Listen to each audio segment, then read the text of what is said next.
T-REV does now. Voiceless people get killed for other stupid choices. Standing up for the families that took a loss. This something that we find important. Rap game strong, chest up. Little homie, keep your head up. You can be whatever you want. Get rid of the fake and it will lead up. All my life I strive for greatness. I manifested my time with patience. People try to copy us, but respect is earned. It's not an obligation. I love the fam and they love me back, and that's why I always have the backs. I give a voice to those people who were never given a chance for them slimy cats. When you come here, you ain't a number to me. I really take time to read what I see. Don't forget to lock your doors, cause there's danger all up in these streets. Y'all really put life into the air that I breathe. I really am thankful for all of my peeps. Yo, what is going on, ladies and gentlemen? Welcome. We are back.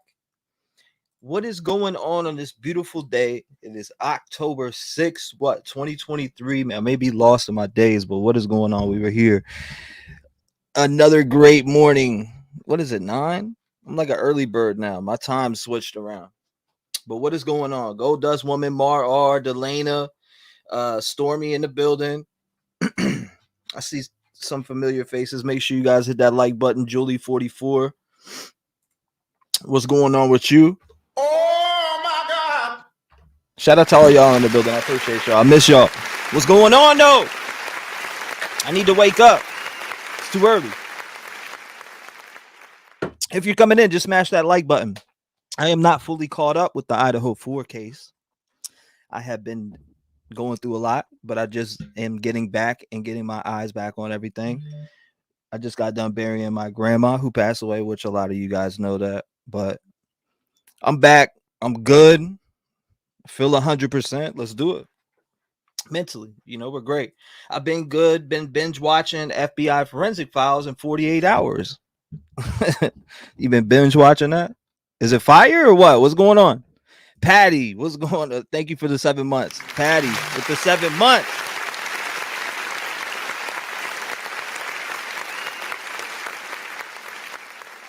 Shout out to Patty. Patty JW.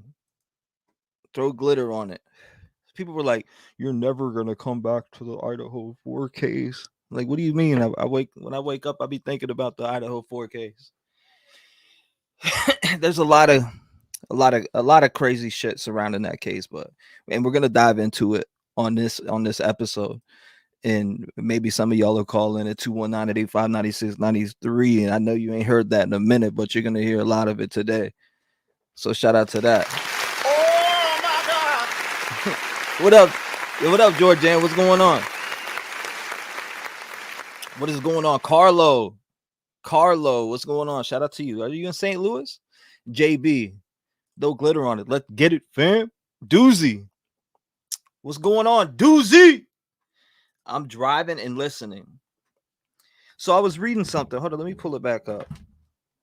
I want to actually read this because it was actually copy. Let's actually refresh it. I want to read this real quick before I play this video. Now, it said Idaho murder victim's roommate Dylan Mortensen is isolating herself but healing by gaming online with groups of friends. As her father says, he is deeply heartbroken by her brutal cyberbully. So the reports are out there is that she's getting a lot of death threats. I've seen that on Twitter, and then I'm seeing that on a couple different websites that are posting about her just being, she's not really going out much because she's getting death threats. So I don't know about how you guys still feel about Dylan Mortensen and Bethany Funk, but I definitely want to hear about it. What's going on, Shayna? Whoop whoop, miss you too. I appreciate you. You already know. Regina Wright, almost a year. Rap Game Strong, hit that like, fam. 11 months. The big 11. Bell, good morning, Trev and chat. What's going on, Bell? Mimi says, good morning. Good morning to you. I'm doing all right, Brianna. How about yourself? Finally catching a live in Norway. Shout out to Norway. What's going on? Big Dirty, sorry for your loss, brother. It's okay. I went through a little grieving process, but I'm great. We are happy to see you back in the seat. Kimberly Harvey says, nice to see you here, Kimberly. Matter of fact, can't wait for you to get your set that you won live, and we're gonna do more giveaways too. So for other people who want to enter those at a later time. Shout out to the 3 who did win. And then I don't know if who else was it? There was somebody else that's in here that's missing. I think it's Cat 1212 at last. Good afternoon from England. But let's go ahead and let's dive into this, because this is talking about, I haven't seen this video. A lot, some of you may have. Hold on one second. Now it says Bryan Kohberger investigators probe Amazon for knife purchases in Idaho student murders case. Now I haven't seen this. This I want to check out real quick before we jump into another topic in this video, which is reports coming out from a few different people. Now I talked to JLR about this too, and he said that he heard that Bethany and Dylan were texting during the time of the murders. Now some people would say that's horrible, but I mean, it depends what's being said during those text messages and if they knew what was going on outside those doors, allegedly. If you haven't heard it from law enforcement, it's not true. I don't believe anything was going on. Even if they were texting, what does that sound? That's that. You know what I mean? Like, who knows? I don't know. I'm not making excuses for him, but we'll find out. Kohberger was a student at Washington State University, not far from the scene of the murders. Police found the sheath of a K-bar knife underneath one of the victims, Maddie Mogan, but to our knowledge, a murder weapon has not been found. Since March of this year, Moscow police have served several search warrants on social media companies, banks, and even the K-bar knife company. But the records are heavily redacted, and the warrants are sealed. The latest documents show in July, detectives seized records for Apple, Amazon, I appreciate PayPal, Venmo, Google, and YouTube. Also, they seized records for Spotify. But we don't know whose accounts they wanted. We do know the Amazon warrant asked for the click history of the account owner. Thank you, Maria. The warrant to Apple sought messages and anything saved to an iCloud account. And the PayPal and Venmo warrants were looking for financial information like transactions, billing info, geolocation data, and any emails or phone numbers that might be connected to the account.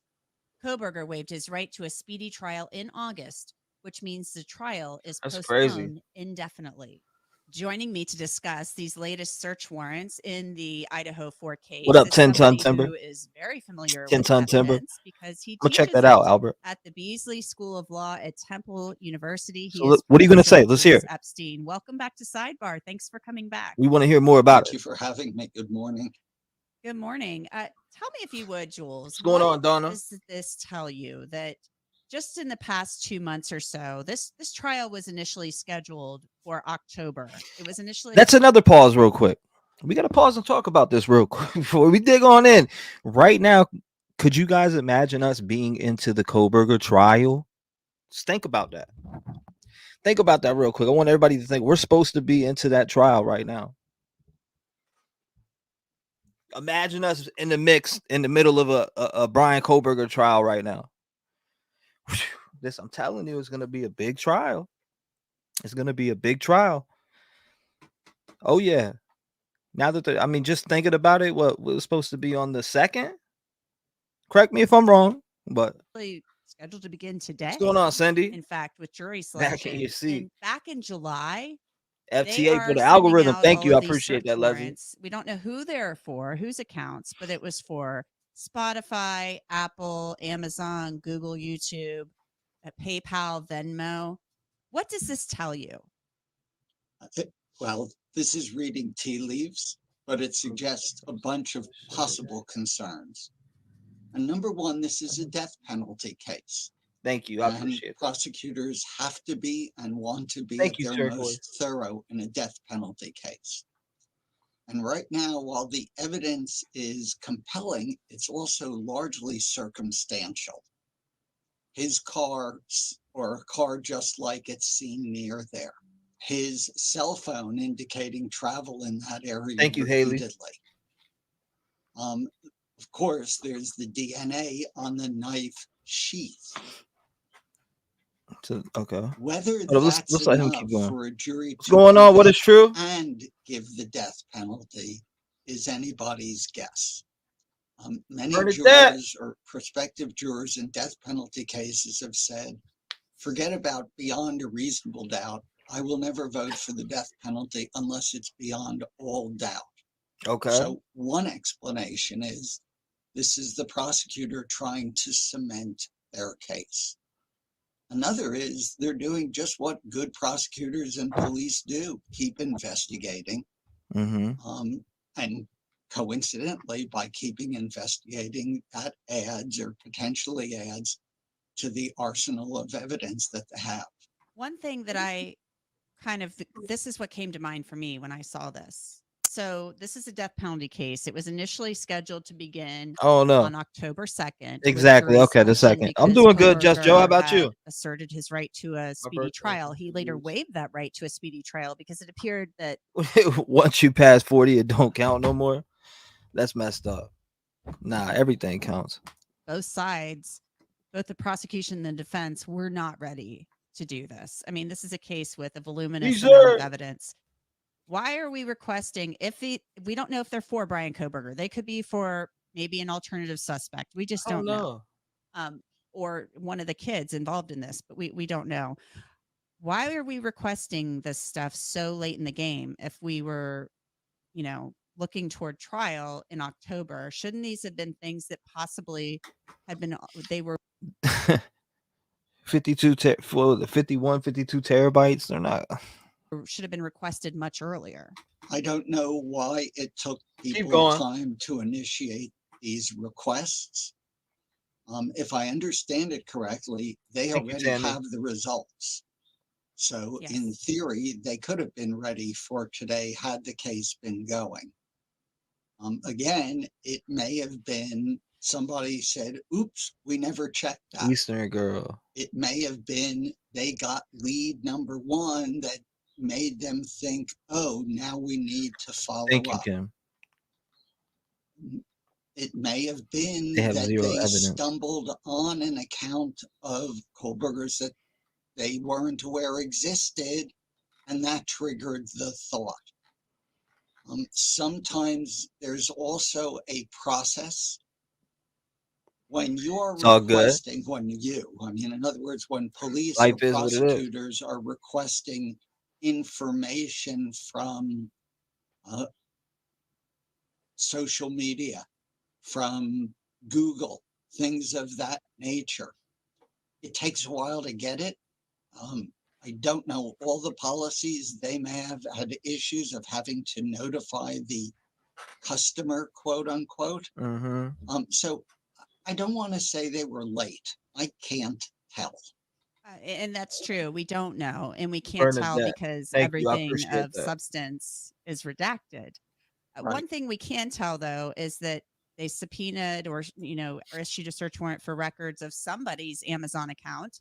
Amazon sells just about everything under the sun. You can get anything on Amazon. I'm sorry, but we can. All right, hold up. So since you guys want to talk about Amazon, let's go ahead and talk about Amazon then, right? Let's do it. Hold up. We're talking about Amazon, sweet old Amazon, right? We're going to pull this sweet old Amazon right on up.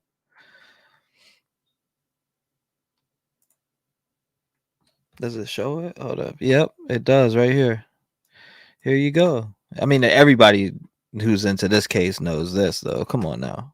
We all know this. We all know that. Boom. I mean, there's a K-bar knife right there. You can definitely get that off Amazon. And that came out early. I seen that with my own eyes on. I swear, it's the dockets. I say that every time I come across it. On the dockets Twitter. Now, the person who I'm talking about, you probably have no clue who I'm talking about, but the docket. It's like his name goes by Chasing Paper 89. He dropped something about it in January. In January, I believe it was before Dateline or anybody even talked about it. So it was very interesting when that came. I was interested as hell when it came out. I dug right into it. And then all of a sudden he deleted it the next day, and everybody was like, "What's going on?" He was like, "I don't know if I got, he was saying sorry if I did something wrong, or I never got the full backstory on that. I'd love to hear more about it. It's definitely there's definitely something to that, because like I said, it was deleted and there was an uproar about it. Amazon, and they're looking to see what pages a person may have been on in their account, that type of thing.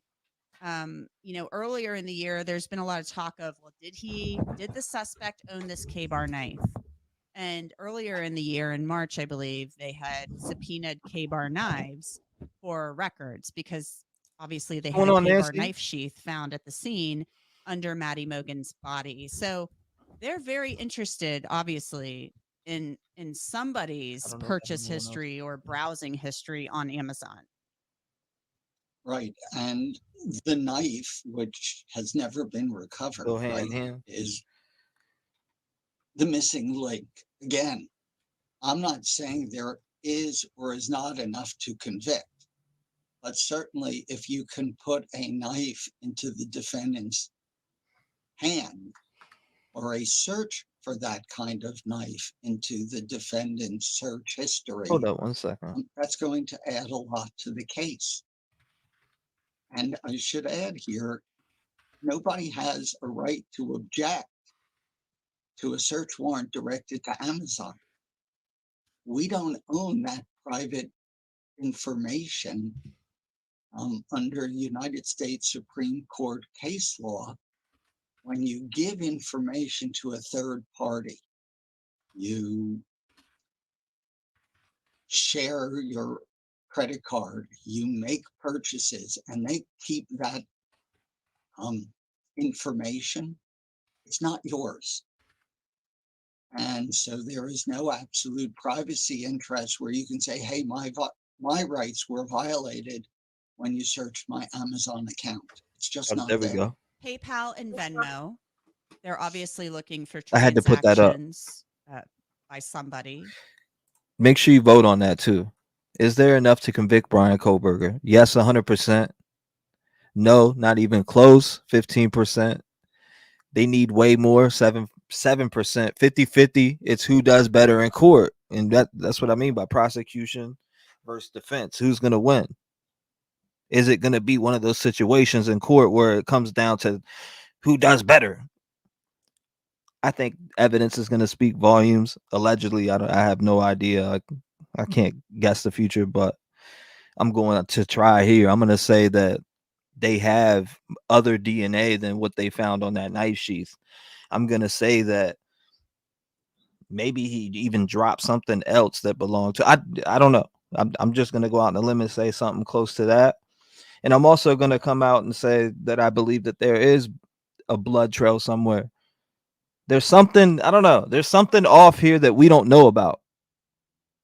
And it's going to come out soon.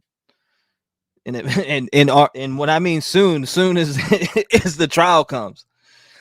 It'd be crazy. I don't know. I'm blown away by all of it. We don't know. We're kind of speculating here. We're doing a lot. Lack of information that's not out there for everybody to look at is absolutely insane with this gag order. It still blows my mind. Speculating, but they had subpoenaed and issued search warrants for, we believe, the victims' Venmo and PayPal accounts earlier in the year. A whole slew of search warrants went out. So they're looking, obviously, for payments.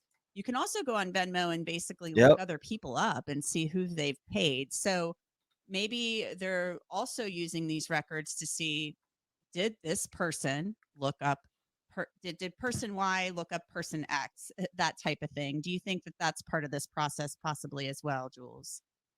I'll be guessing, but the answer is this is the well-known leave no stone unturned.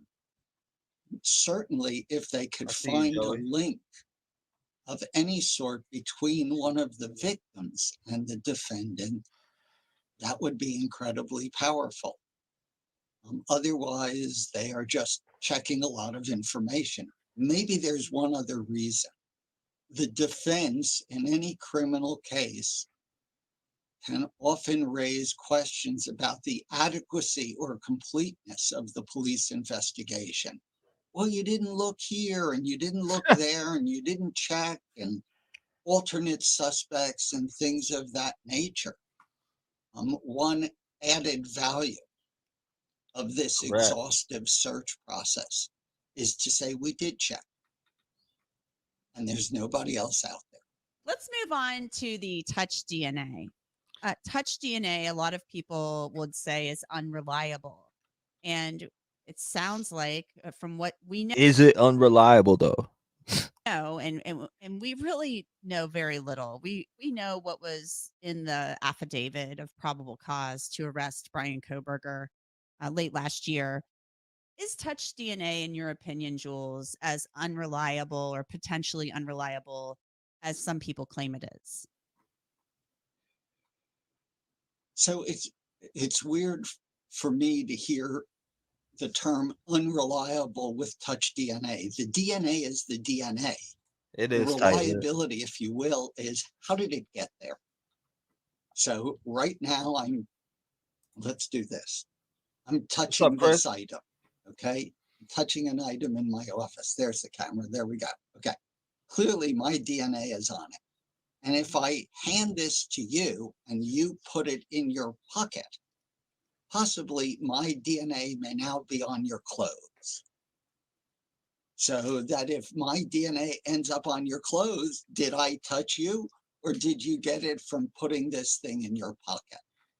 Well, that's a great question if there's an innocent explanation for how I touched something that something else touched or whatever that got my DNA. So that if I went to a knife store and picked up a knife sheath, it would have my DNA, but then I put the knife down and didn't buy it. At the end of the day, it's his DNA. And the question is, sure, you can say, well, it was touched somewhere else. Okay, where else? Or what else? Or what was there that could contaminate it by two things touching? I have no idea what the defense theory or fact is on that. So I get the idea about touch DNA. I believe in science. Until there's a context that says, my goodness, there is a way that somehow something with his DNA, his own hand or another item touched that sheath. All we have is his DNA on this sheath. There have been a lot of people saying online, and I'm saying defense attorneys, they'll say, well, the touch DNA could have been transferred. You know, you could have shaken somebody's hand, or you could have done this or that, and it could have been transferred that way. But your DNA is still, as you said, on a knife sheath found under a murder victim's body. Right. So again, if there, like I said, if we could prove that that knife sheath was in Joe or Sally or whoever's hardware store, and that the defendant worked in that hardware store, where that might be an explanation. If we could prove that it was in the hardware store next to the hammers and he went over to reach for a hammer, that would be an interesting explanation. Everybody's right that yes, my DNA on item X does not automatically mean that I held it. But it doesn't mean that touch DNA is the least reliable DNA. You need a context. One of the search warrants we forgot to mention was for Google and YouTube. Yeah. I'm telling you, yeah, he did it. Four people. You could do 4 people in 5 minutes. Think about it. Walk around, swing a baseball bat, do something. Run to 4 different rooms and see how long it takes you to run to your vehicle. Pick up some type of heavy knife, butcher knife out your drawer. Run into bedroom 1 and 2. Make a couple motions. Go back out. I'm just saying, test it. See if you could do that. And I don't know. I mean, it's hard to tell because you couldn't. You know what I mean? You would have to actually do it. But in general, I'm just saying, even take your time. I wouldn't not majorly, but you get what I'm saying. You got to play it out. They do it all the time, so I don't know. That's how I look at it. Look at like Crime 360, where they recreate the crime scene and do all different types of stuff. Could you make it in that time? I guarantee they're gonna have some type of scenario where they have it built up, set up in court, where they're like, okay, you could have did this, and this in 6 or 7 minutes. They do stuff like that. That's the type of stuff that you'll see at courts, and you'll see prosecution. I mean, it's crazy, but you'll see it. Tony, listen to me. Tony Johnson says no DNA on him, his car, his apartment, or his parents' house. Gag order is what I got to say to that. Okie Angel says they keep saying touch DNA. What is true says determined to kill, and he did. Kimberly Harvey says, for anyone confused, I have not changed my name on YouTube. It's Rev Gang Canada. Okay, I got you. Texas Brittany says, or Tex Gal Brittany says, hardware store doesn't explain the pings near the house. From Brian's phone, all those times explain those. Bing bong. Bing bong. Oh my God. YouTube is owned by Google. So this could be for any number of things. Emails, possibly. A YouTube account. What could that tell us, if anything? Very often, police are looking for searches both before a crime and after. Before a crime, it's what were you looking up? I mean, matter of fact, let's go ahead. This guy's past, if I understand it correctly, as a student studying criminology, he did some sort of study with offenders where he asked them a question along the lines of, how did you either pick your victim they definitely need to approach your victim, something like that. Okay. Well, that's interesting. Whether his research on that would be admissible at trial is a question that could be argued both ways. But suppose he was doing research like that online before the crime. Suppose he did a Google Earth, Google Maps, check out that house before the crime. That would be incredibly powerful. After the crime, it could be anything from how often did he read stories about the case? Right. If there is this peculiar obsession with it, prosecutors have argued that that shows what we call consciousness of guilt. Was he looking at states, countries that have no extradition treaty? Right. Was he looking at Tony, alternative explanations for how my DNA got somewhere? When people 8-hour gap. It's a rough one. That's a rough one. The 8-hour gap. I mean, that's definitely a problem. But what is the 8-hour gap about? Search. Their searches are sometimes just curiosity. No shame to the victims. And sometimes reflect a concern. Let me see. I don't know if I like so this it's one. Either planning or this concern. One. Bryan Kohberger has now waived his right to a speedy trial. When do you see this case going to trial? What would if you the defense see it? can show that Is she's 2024 a possibility, or do we think it wax every go hair out off my farther? head? I'm thinking they show Death more penalty evidence. cases are different because they're really two trials. You have the trial on guilt or non-guilt. Then you have an entire second trial on punishment. As much as we are focusing on the investigation into the who did it, the lawyers need to also be focusing on the investigation into every aspect of his life and looking for any possible, what we call mitigation evidence that would argue for a sentence less than death. That takes a lot of time. It takes a lot of money. Having said that, I don't know right now why it couldn't go to trial in the next year. Well, Professor Jules Epstein, we appreciate your time Right, and your Beth? expertise as always. It's always a pleasure. Thanks so much for joining us. Thank you for all the in-depth coverage you provide. It's really great. Oh, thank you. That's it for this edition of Law and Crime Sidebar. What's going on? What is going on? Hold up, this one. Hold up. Was it this? Yeah, it was this one. I'm not green anymore. Oh my God. Oh my God. Ha! Got him. Midwest, what's going on? Is it better than 100% guilty, go free than one innocent or in prison? I'm not green anymore. Hi, hold up. It is sad that many people are so convinced BK is guilty. What is wrong with keeping an open mind and remembering innocent till proven guilty, not guilty until proven innocent? Of course, it's guilty till proven innocent. It's guilty till proven innocent here in America.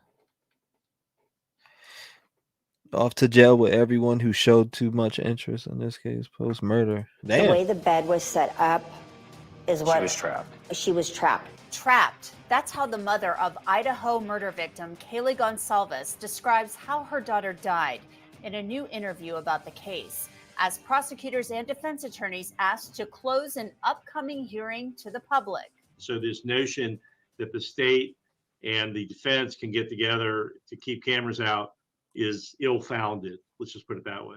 Thanks for joining us here on Law and Crime. I'm Anjanette Levy. Kaylee Gonsalves' parents have revealed new details they say they learned from the coroner about how their daughter died. Kaylee Gonsalves, her best friend, Maddie Mogan, their roommate, Xana Kernodle, and Kernodle's boyfriend, Ethan Chapin, were all stabbed to death in a house near the University of Idaho campus last November.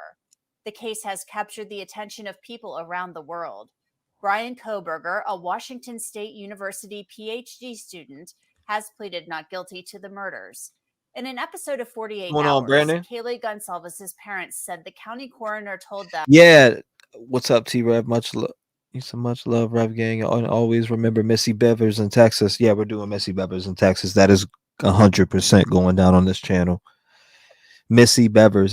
I got a folder full of videos sitting in front of me right now. Actually building a nice docu-series on that right as we speak. In fact, I woke up. I was actually doing that crap. I was editing the crap out of this video. I got so stuck into it that I didn't even know what time it was.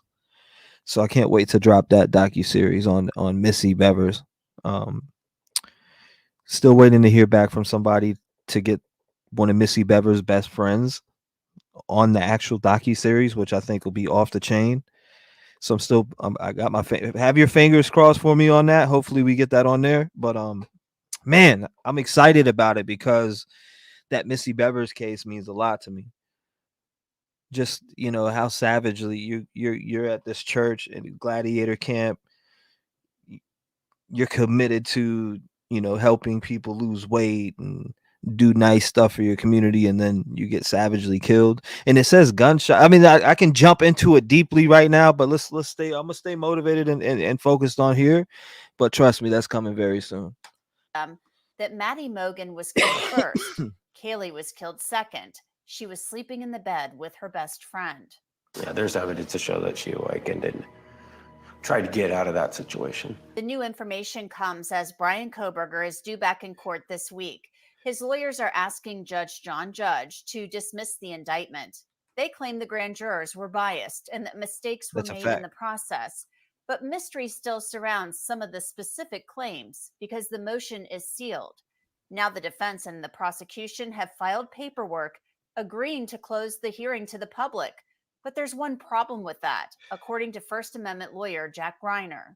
Well, I think that the idea that the defense and the state can get together and close a hearing just by their own agreement is just simply not the case. There are other stakeholders, there are other people with interest, including the families who is, from my reading, there's a desire that the cameras be in the courtroom by at least some families of the victims.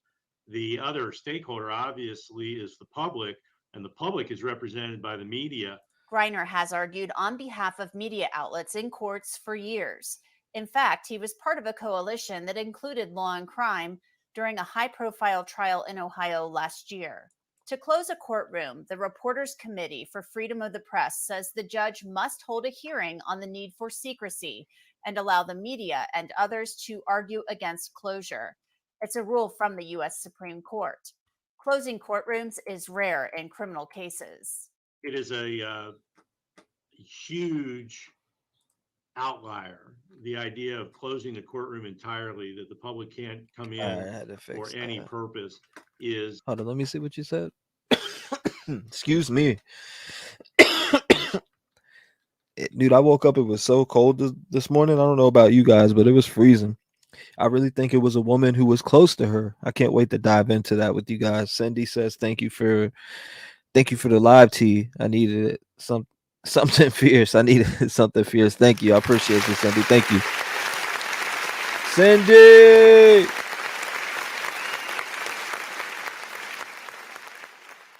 Yeah, no, I'm just hanging out this morning. I figured I'd hang out with you guys this morning instead of just. I need to start streaming a lot more like I used to. I've stopped streaming. I've had back-to-back things going on, but it's cool. I want to get back to my normal streaming schedule that everybody is used to. So if you've been a member here and you've seen a consistent schedule, I wouldn't say consistent because I'd be on either hours during the day or hours during the night. I'm trying to get back to that. That's where I want to get back to. That is my goal. That's what I'm aiming for. That's what I want to go back to. And that's about what I was doing last year at this time. So I want to get right back to that. That's what we want to dive into, right? I mean, come on, Rap Game family. Come on, baby. We want to get back into those long hour lives where we were locked in, taking phone calls back to back, diving into different cases. There's a bunch of different cases going on. You got escaped criminals, murderers. You got all different types of stuff going on around the nation. One of the big things right now, what is it? Crystal Rogers? That's another big thing that's going on. So our first really cold morning, is it? We got to go ahead and just get her done. Separate and apart from having cameras. Sounds good, baby. That there has to be a compelling need for the closure and that there are no less restrictive means. So it's up to the state and the defense, I guess. I'm in Texas. Want the Said I'm in Texas and near where Missy Bever's case happened and grew up. Oh, wow. That's insane. I appreciate that, Nancy. Closed to come up to articulate a compelling need for the closure. There's nothing in the stipulated motion that articulates a compelling need to close this proceeding. And there's certainly no suggestion of any less restrictive means. So the motion on its face is really defective. And if the court were to close this proceeding entirely, Marlena, what's going on, girl? That would be automatically subject to appellate review. That the media coalition. I don't know, but that's just boring me, 219-85, 96, 93. Let's hear from a few people. Where you at? Where you at? Hold up, just coming in, ready to watch. Hold up, ready to watch. I'm so glad you're back. T-REV strong. Thank you, Kelly. I appreciate the love. Bing bang. Oh my God.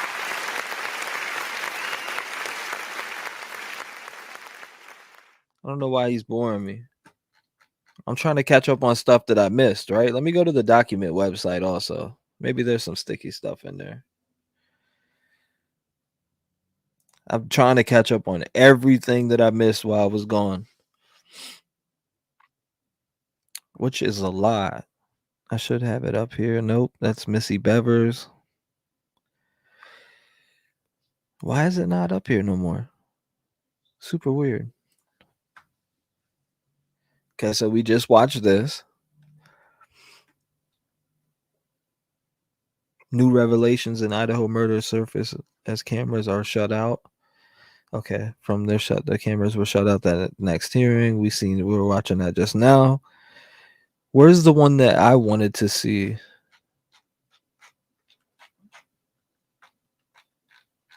Not catching it.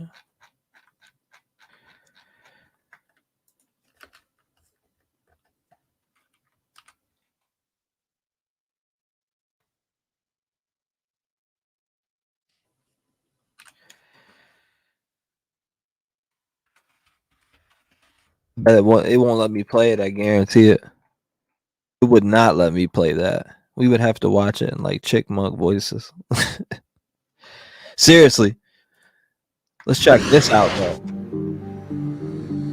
It is the highest profile true crime case Here we go. in the nation. November. Let's dive into this. 13th, 2022. The brutal murders of 4 University of Idaho students. But many of the details and legal... This is another one that I wanted to watch that I wasn't able to watch. I wanted to watch this, so let's check it out. Filings are sealed and What's hidden the next from the court public. date, Hollis? And now that the case has been Good brought question. into a public courtroom, information about exactly I don't even what know. happened has become less public. The accused mass murderer denies being I have it involved right here. and claims to have an alibi. He also claims the grand jury process was unfair and the prosecutor committed misconduct. But that's all we know. The details of those allegations, like so much of this case, have been shielded from the community. The same community that was put into a state of complete shock and fear All right, here we go. after the murders happened. The same community that pulled together to find leads and share information with investigators to help catch an Pull that alleged off the killer. screen. So now the question is, will the public get to see and hear what happens in the public courtroom Good morning, what's during going this on? public trial? Tonight, we assess the state of this case, the state of the evidence, and the state of the victims' families who have suffered more than anyone Oh, you're through welcome, all Erica. of this as we investigate the Idaho students' murder case and trial. I'm Vinny Politan. Thank you so much for joining us tonight here on Closing Arguments. It's a huge case. It's the Thank you for that. biggest case that we have. But I want everyone to understand as we begin this hour tonight that our Thank courtrooms you, CD. are public.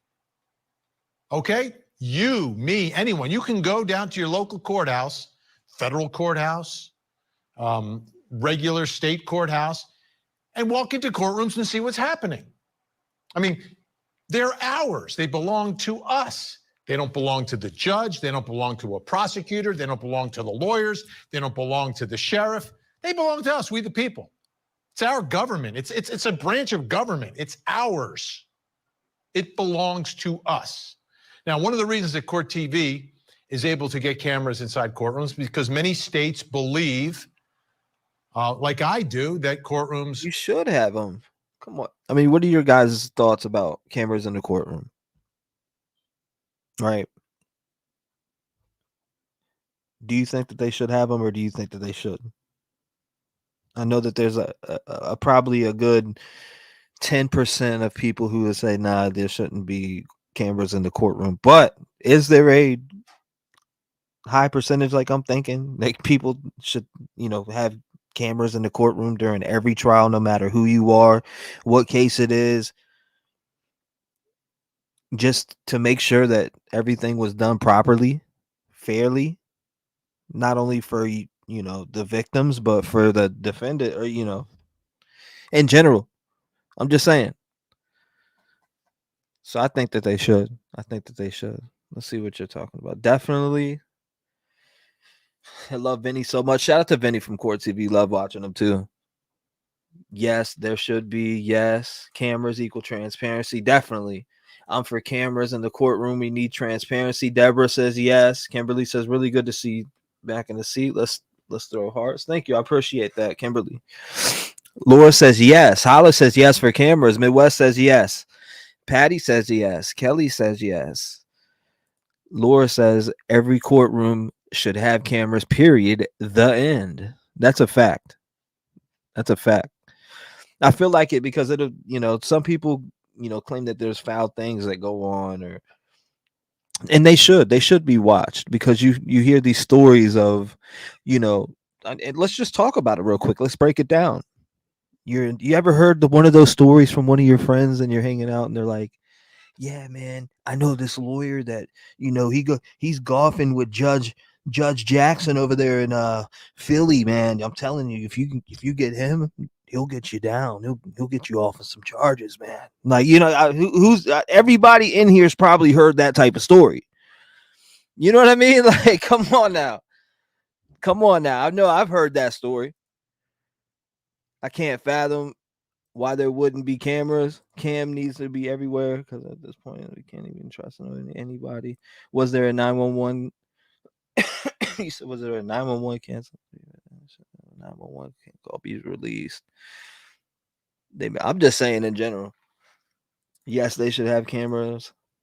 No, they mad. Let's let it run. Are public, but not everyone can get down there. Some people have jobs. Some people just can't make it there.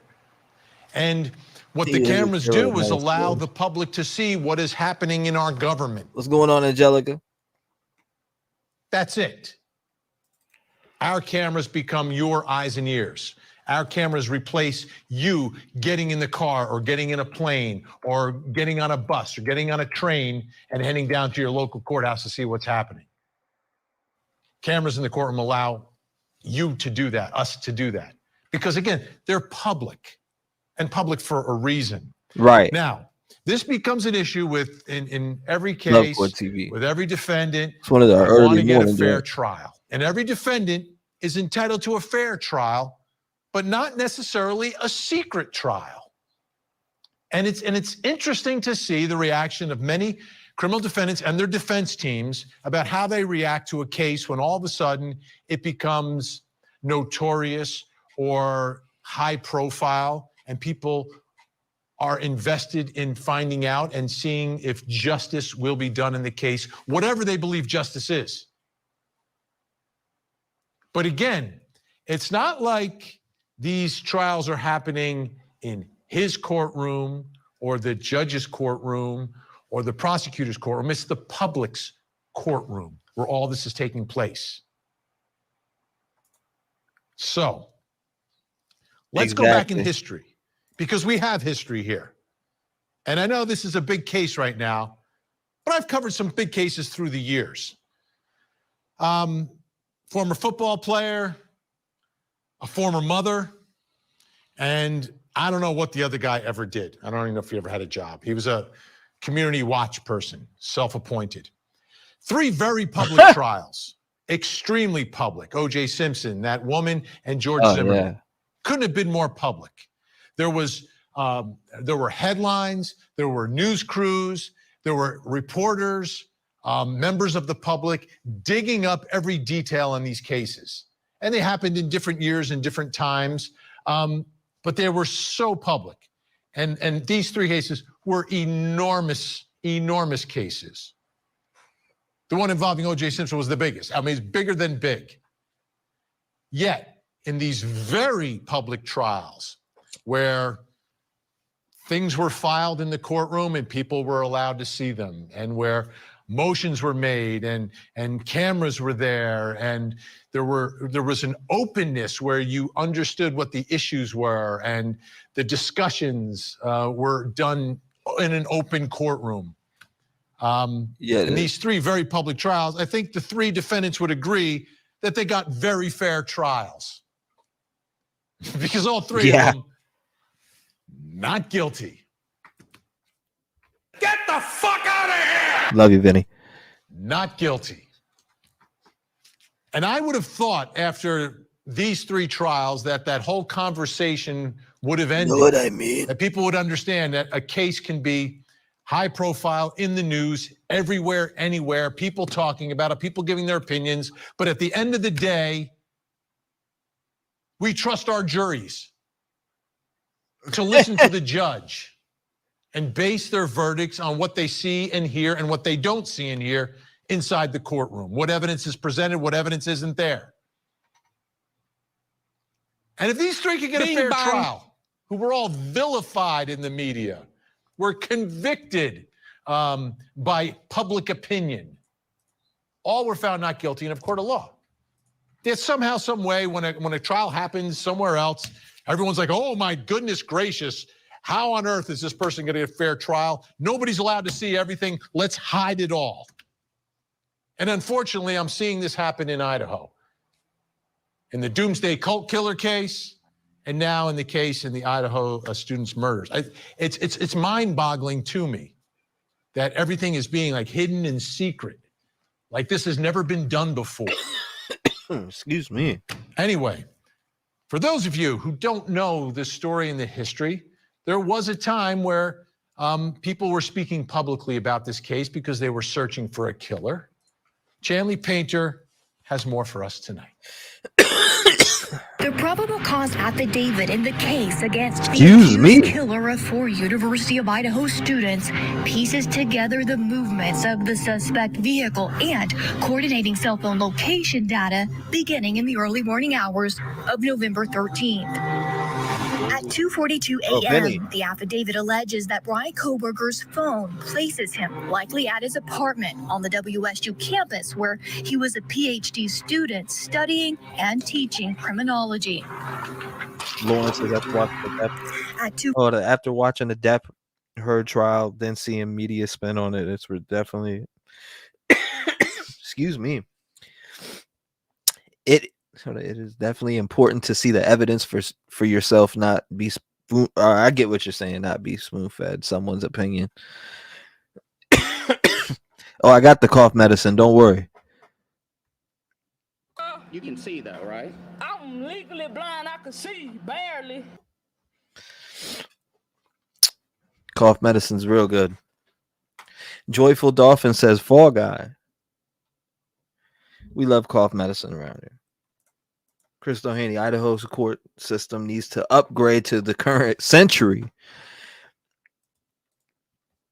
So, for instance, I told you guys before earlier, rumor was, and it was confirmed on JLR's live. You can go check it out. I was on live with JLR. I'll go find it. I'll go get it clipped when I ask him that question, and we're having the conversation about the Idaho 4. I think it's great content. I'll talk to him, see, and get it posted up. Maybe a lot of you haven't, maybe you haven't seen it or not, but I asked him, I said, hey, I seen a post that you put on Twitter one time. And I said to him, word for word, I said, you put up there that wait till everybody finds out that Bethany and Dylan were texting each other during the homicides. And it caught my eye and my attention, and I asked him that. I said, what, is that true? He's like, yeah, from what my sources are telling me, yeah. So I'll be interested to find out if that is true and what were they talking about during those times. I'm like that part right there. That's what I wanted to have kind of the conversation with you guys. What does that mean to the case if they did say they were texting back and forth, or say they weren't? What does that mean to the case if they were? In my opinion, I think it would just come down to the conversation that they were having. Because if we know they're not involved with, you got to kind of chop off them being involved with Kohberger, because they would be arrested, and you would know about them being arrested for that, for helping him. So it kind of leaves it down the middle. If they were texting during these homicides, and they were texting about loud sounds or something, has to be. There's no way, right? I'm just saying though. Think about it. General says later, all have a good one. No doubt. What's going on, General? Shout out to you. You should be taking lemon ginger honey. I drink that every morning. I throw in a little. Oh, that was the cough medicine. That's all right. It's all good. I don't see an issue with them texting. They were wondering what was going on. Jersey, that's what I'm saying, Tumbleweed. Jersey Junebug also says it depends on the context of the text. That's what I'm saying. Like it, but if you think about it, they already looked at that probably, right? Or did they? You know what I mean? If you think about it like that, if they were extensively investigated, were their text messages pulled up?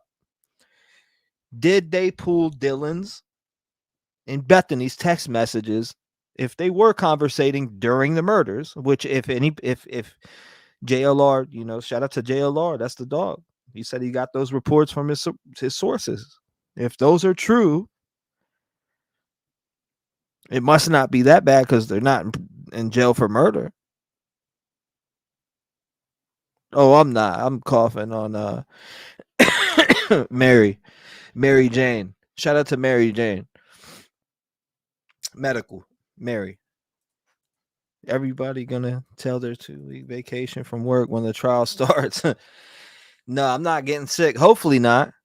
Throat hurt. It does a tad bit, but I'm good. I'm just saying, no, think about that though. I'm just trying to put that out there.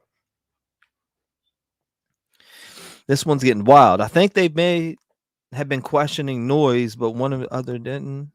You said that's what I think. They had zero idea what happened, in my opinion. They should already have their text messages, says Midwest. What's going on, Midwest? Shout out to Midwest again. All the familiar faces in the building. Eastern Girl, 420 year. Hey, nothing wrong with a little, little medical, as long as it's medical. If it ain't medical, I don't advise it. Chatty Kit Kat, love you. Good to see you back. Thank you. Shout out to the love. I appreciate the love. I'm gonna clap your ears to death, guys. I got that. Trust me. You told me to get a lighter one. I did change it, and they were like, "It sucks." So I was like, "Damn." And it's all good. Shout out to Marlena Cantu. Marlena Cantu's damn near. She's been here. Actually, you've been here for a year. You've been a subscriber to the channel for a year now. Remember when I started my true crime journey on YouTube, September 6th of 2022? I believe, right? It was of 2022. Kylie Rodney. That's where it all started.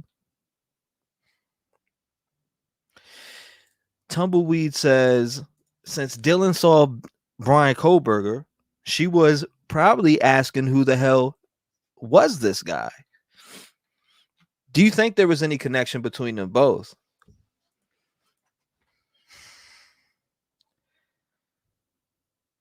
For me, I don't know. In my opinion, I don't think there was any close connection between any of them.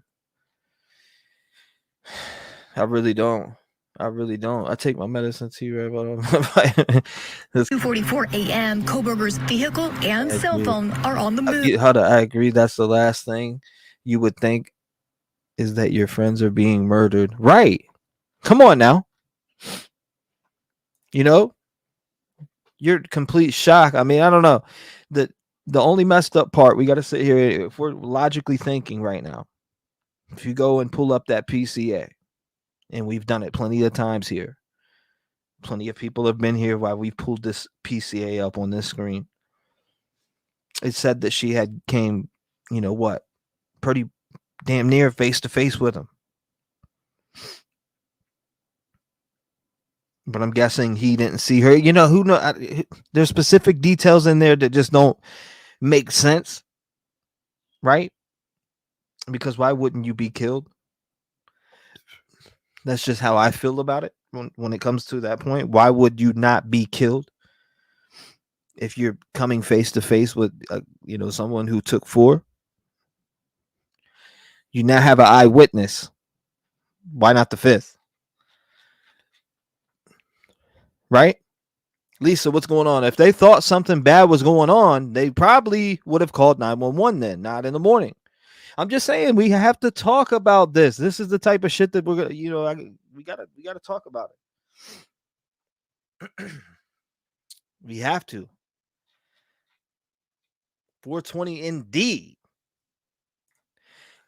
Marlena Cantu said, but there had been horrific screaming going on, enough to call 911, in my opinion. If you go and listen on the Linda Lane footage, you can kind of hear some shit going on. I'm just saying. I'm not saying it's 100% connected to what happened in that house. No, I'm not. But there's just, I don't know. If it's legit audio, they've never came out and said, yes, this is, in case they have by now. And if they have, show me. I'd love to take a look at it. Joyful Dolphin says that's new. Or he says, I don't think he's seen her. Just because she's seen him doesn't mean he saw her. Police say his white Hyundai FTA for the Elantra is algorithm. Make spotted sure you on hit that like button WSU as you're coming surveillance in, cameras obviously. traveling north on Nevada Street at Stadium Way. If you're rocking with me this morning, which I just, like I said, I decided to get on, I'm just going to be getting on a lot more. I need to be getting on a lot more. I'm going to try to stay on a regular schedule because where I've been getting like so sleep deprived, I finally am able to wake up in the morning and do like morning lives. Man, I'll be switching back and forth, but some mornings, some nights. Look for me then. According to the affidavit, it was here in this area of the WSU campus where surveillance video and Kohberger's cell phone placed him here around 2:47 a.m. According to the affidavit, he spent several minutes in this area where he allegedly turned off his cell phone before heading out of town toward Moscow, Idaho. By 2:53 a.m., Kohberger's white Hyundai Elantra is observed heading in the direction of Moscow, Idaho. At 3:26 a.m., the affidavit then places Kohberger's vehicle, now in the town of Moscow, in this residential neighborhood. Nice to see you too, Penrose on your nose. Hold on, I'm trying to see what's going on here. So, Bryan Kohberger alleged murder route timeline. So they got it at 2:53. On Indian Hills Drive. This happens to check be a road out. directly Let's check it overlooking out. the Moscow Police Department. The Elantra is picked up on surveillance video moving west past the 700 block of Indian Hills. At 3:28 a.m., video shows the vehicle on Steiner Avenue at Highway 95 as it made its way towards the King Road neighborhood where the victims lived.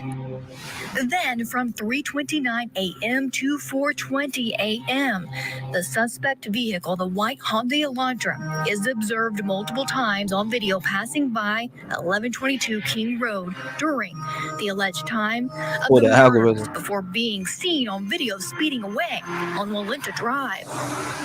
The probable cause affidavit states that the car... Yeah, that's another thing I've been talking about a lot. I'm sorry to keep pausing it, but we have to, we have to add some commentary in there. I mean, it's important.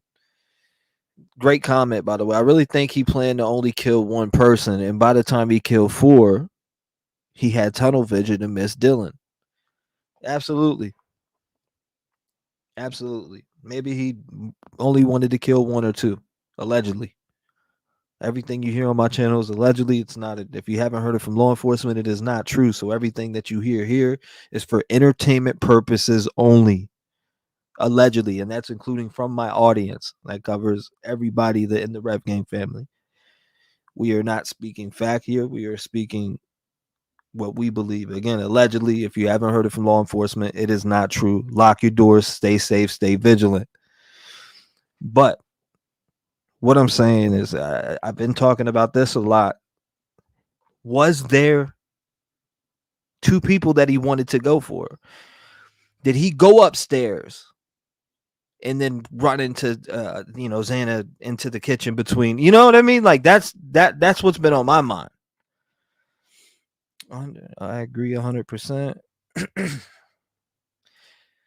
Dylan maybe thought that Xana and Ethan might have been having a fight. I got you, Diana. Might have been having a fight. Good to see you too, Zonia, or maybe Zonia. So we can confirm Maddie was first, then Kaylee. That's what I'm thinking. Yes. Absolutely. I heard something about the bed pinned up against her or something like that. I don't know. That's what my thoughts are, but that's what I heard anyways, not my thoughts. He probably thought Maddie was alone on top floor. Kaylee was supposed to be gone. Michelle says, I just got here. What is going on? We're just talking. We're having Idaho 4 conversation. There's been reports coming out. Idaho murder victim's roommate, Dylan Mortensen, isolating herself, but healing by gaming online with group of friends. As her father says, he is deeply heartbroken by her brutal cyber bullies. So there's a lot of reports coming out of people, coming from her family that they're getting cyber bullied. So, I mean, I don't know what's being said. If you're doing that here, cut that out. Why hit him up and say anything like I'll kill you, or don't be doing that, please. Do not say I'll do. Don't go around and say that to people. It's important. It's important to not run around like that. People, I don't know why people do that in every single case. Likely exited the neighborhood at Palouse River Drive and Conestoga Drive, a road Happens a lot. that eventually leads to Pullman, Washington. About 2 hours after he allegedly turned off his cell phone, police say Kohberger turned it back on here near Blaine, Idaho. It's about 10 to 15 minutes south of Moscow, a rural community off Highway 95, and it has its own cell tower. According to the affidavit, from 4:50 a.m. to 5:26 a.m., Kohberger's phone movements show him allegedly moving south towards Genesee, Idaho, and west towards Uniontown, Washington. Kohberger may have taken a well-known back road called Thorn Creek Road at this point in his route towards his apartment.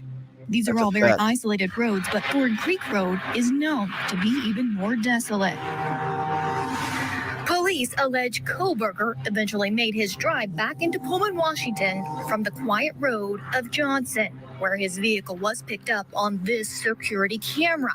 The first time a camera captured his Hyundai after the murders were committed. By 5:30 a.m., police tracked the movements of Kohberger's cell phone and vehicle back to his apartment.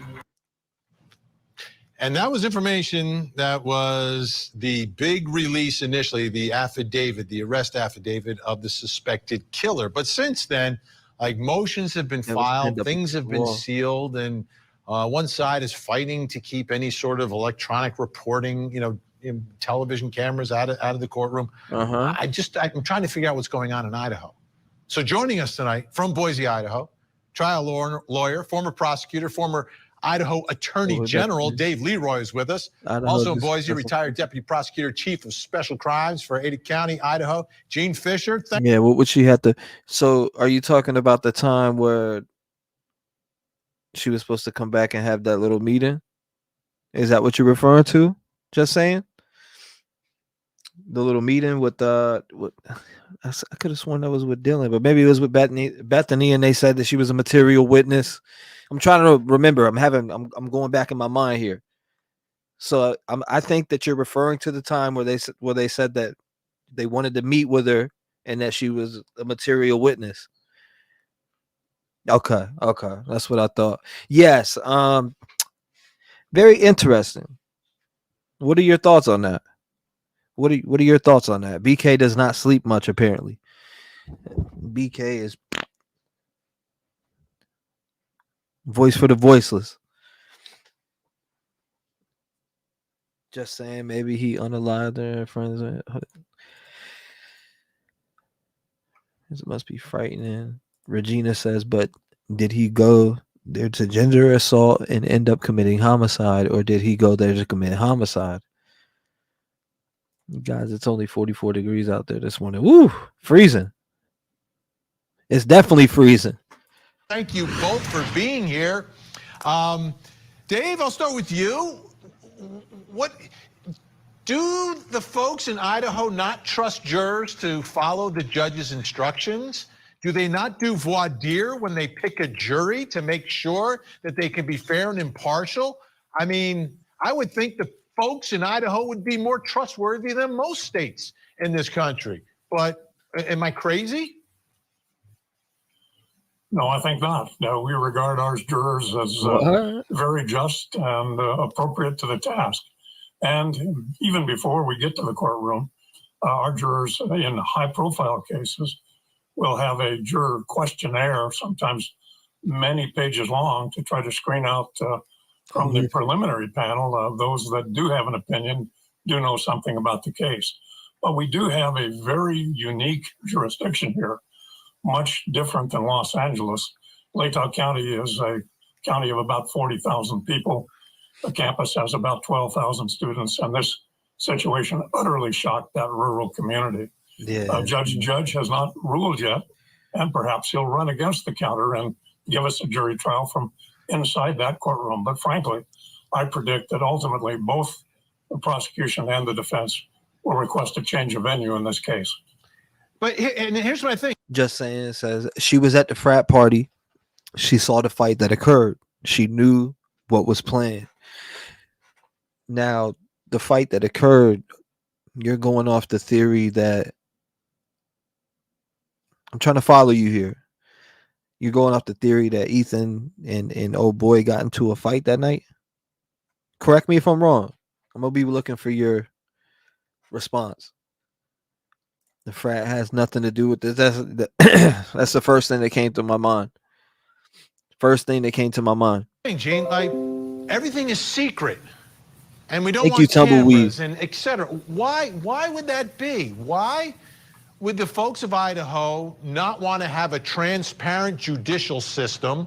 Why would the folks of Idaho not trust their jurors to follow the instructions of the court?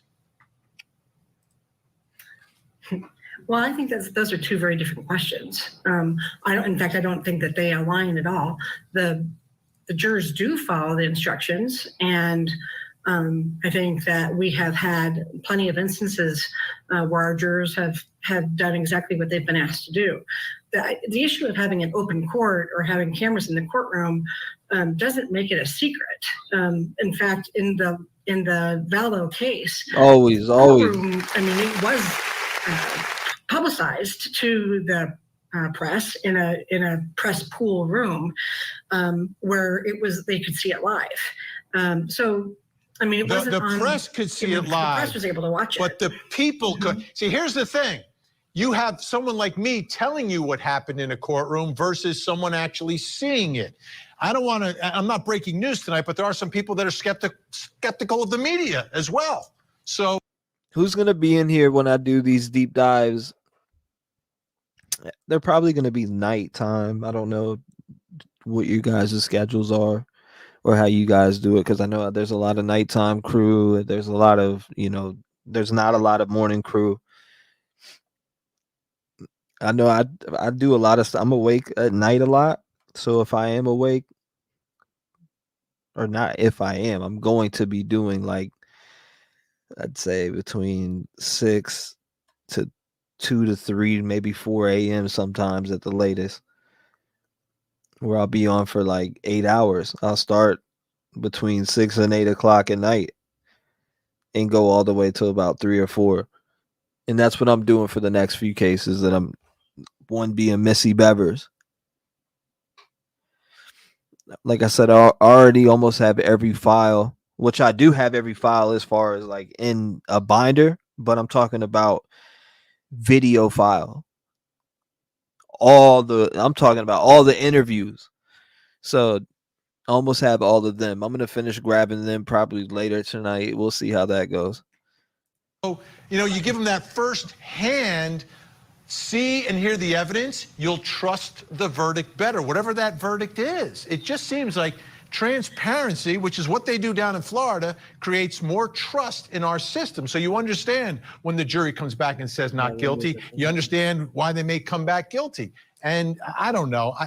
I understand there's some self-interest because Court TV, we put cameras in the courtroom. We cover the trials anyway. Oh, I see what you're saying. That's not going to stop us from covering big cases. I see But what you're saying. at the end of the day, I just think all these motions that are being filed under seal, like, what are we doing? We're like hiding everything, and it's not an open public trial and case. To me, it doesn't make sense. Now, there's one other thing that doesn't make sense to me, and this I really need your help on, okay?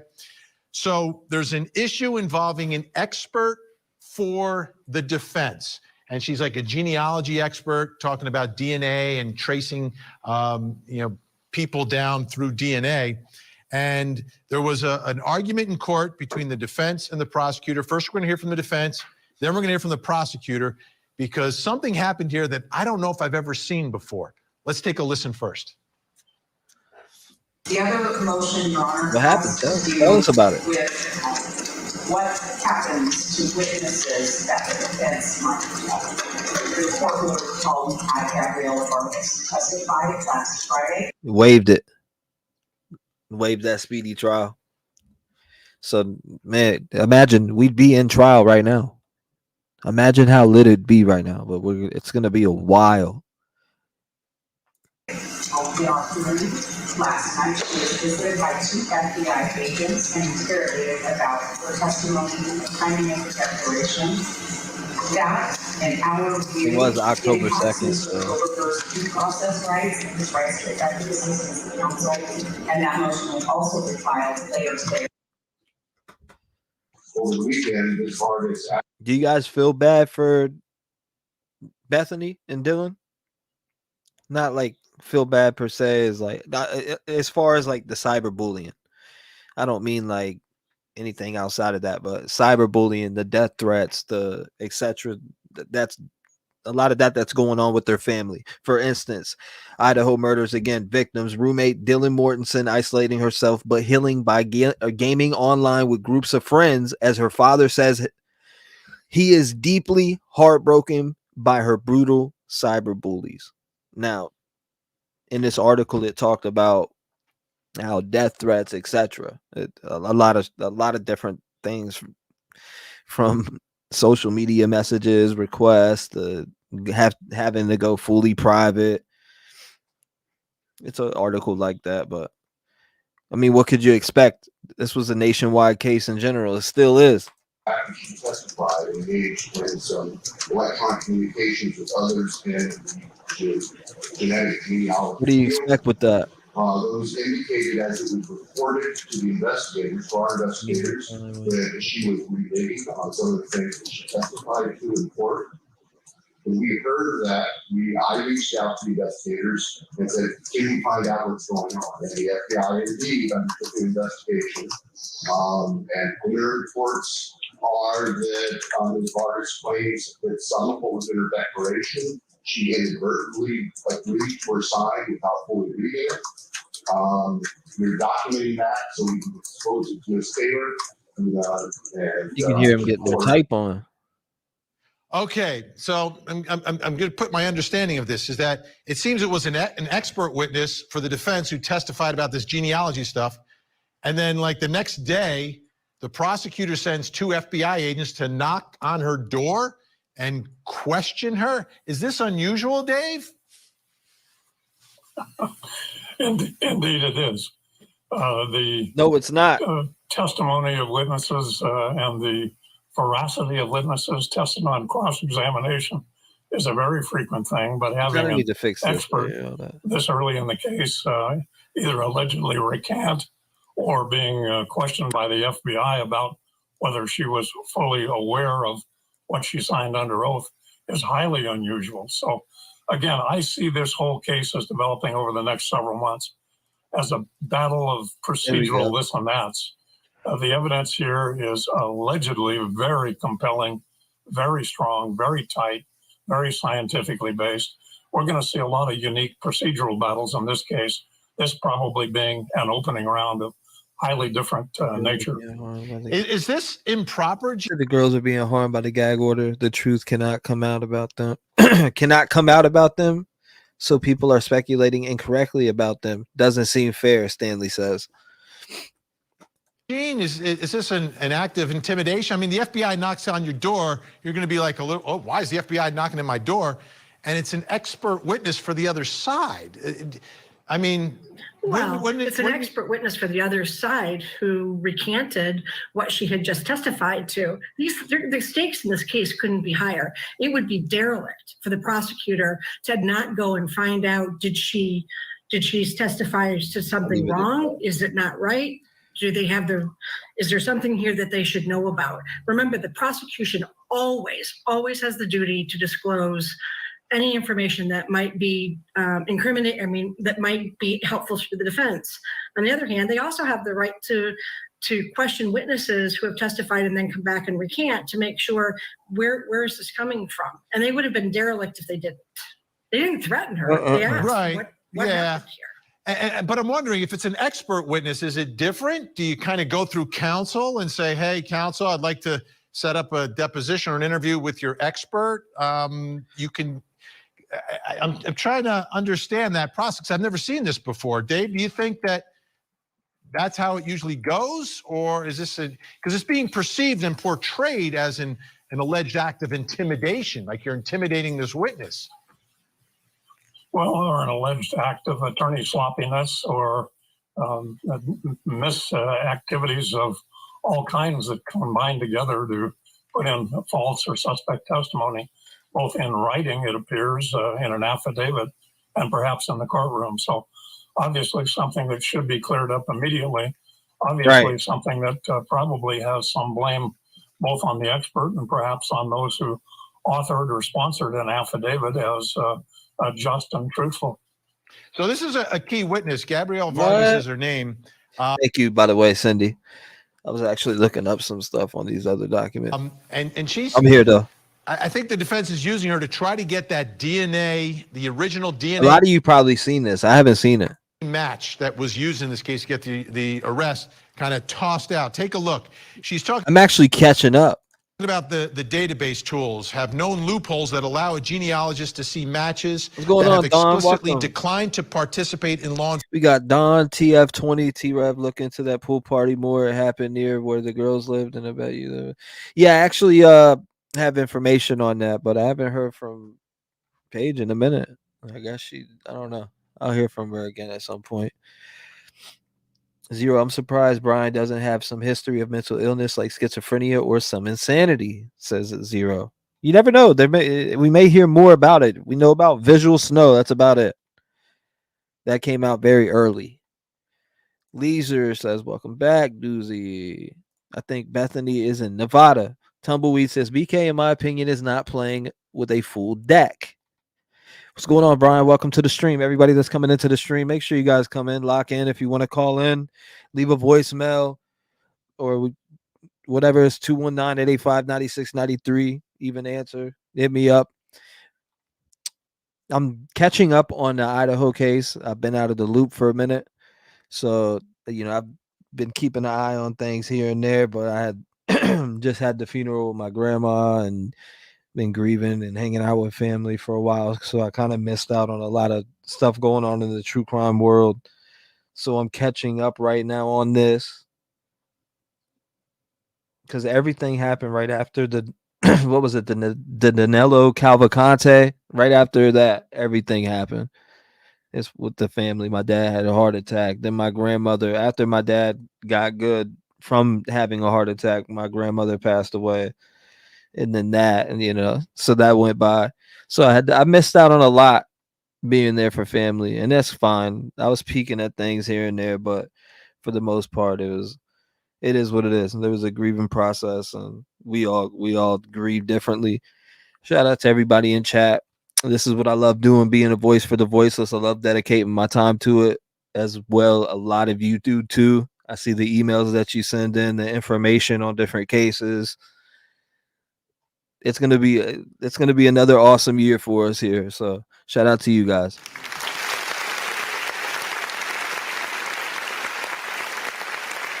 Let's get it. Enforcement matching. This is not a glitch in the program causing this by accident. It is a standard feature within the tools that essentially tricks the system into displaying all matches as opposed to only those who have consented to law enforcement matching. This is not a loophole, nor is this something you'll stumble upon.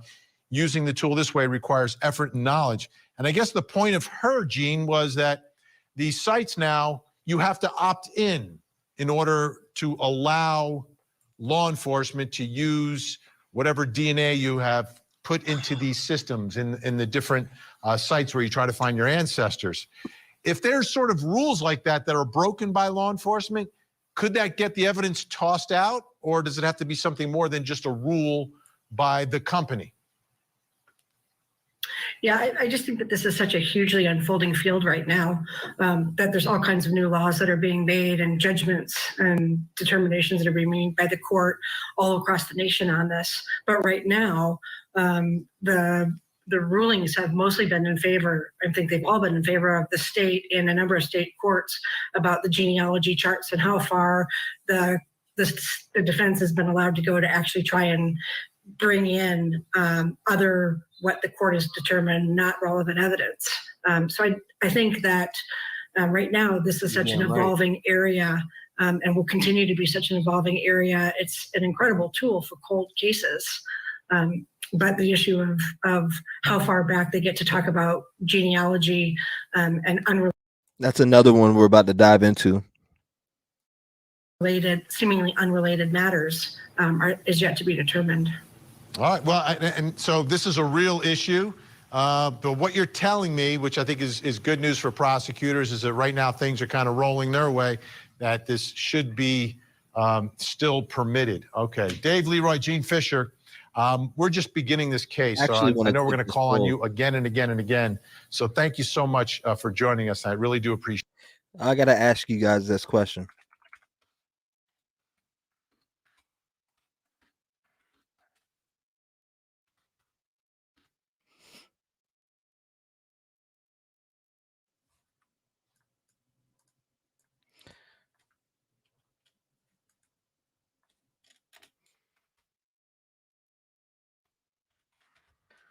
Let's see what you guys say to this. Put that up. We'll put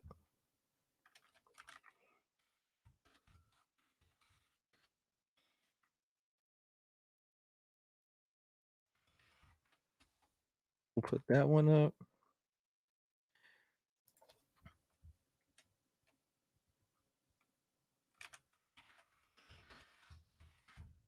Actually, one of Crystal Rogers, right? Was that the name?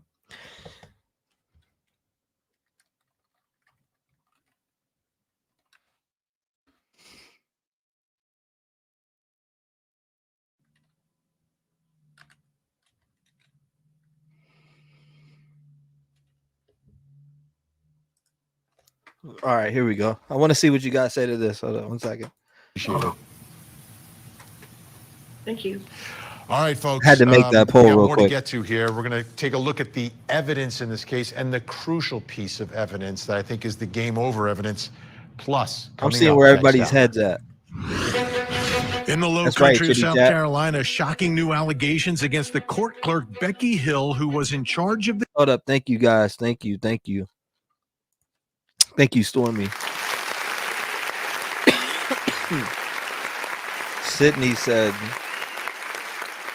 Cindy said, I think Bethany is in witness protection.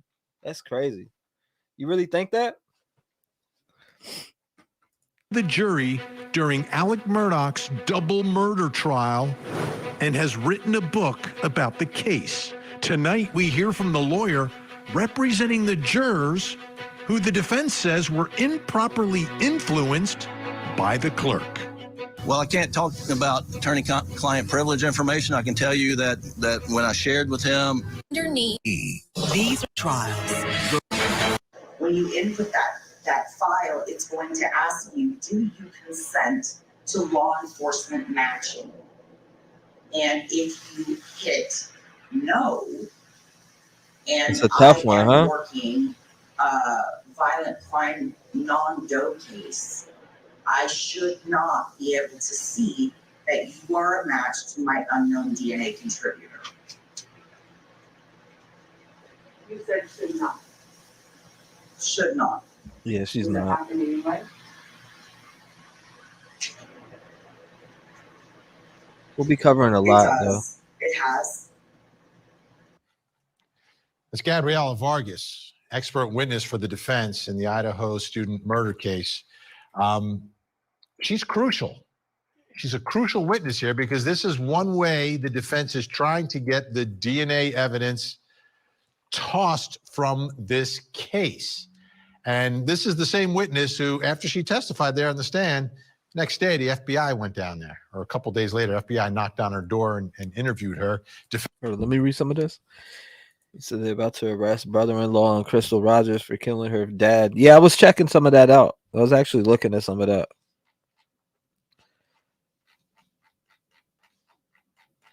Actually, somebody in the Rev Gang family said that Crystal Rogers was her cousin.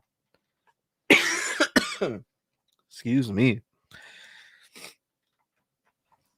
Defense described it as an interrogation. I wasn't there. I don't know. But let's take a listen to more of her testimony because remember, this is how investigators develop that probable cause to make the arrest. Let's watch. There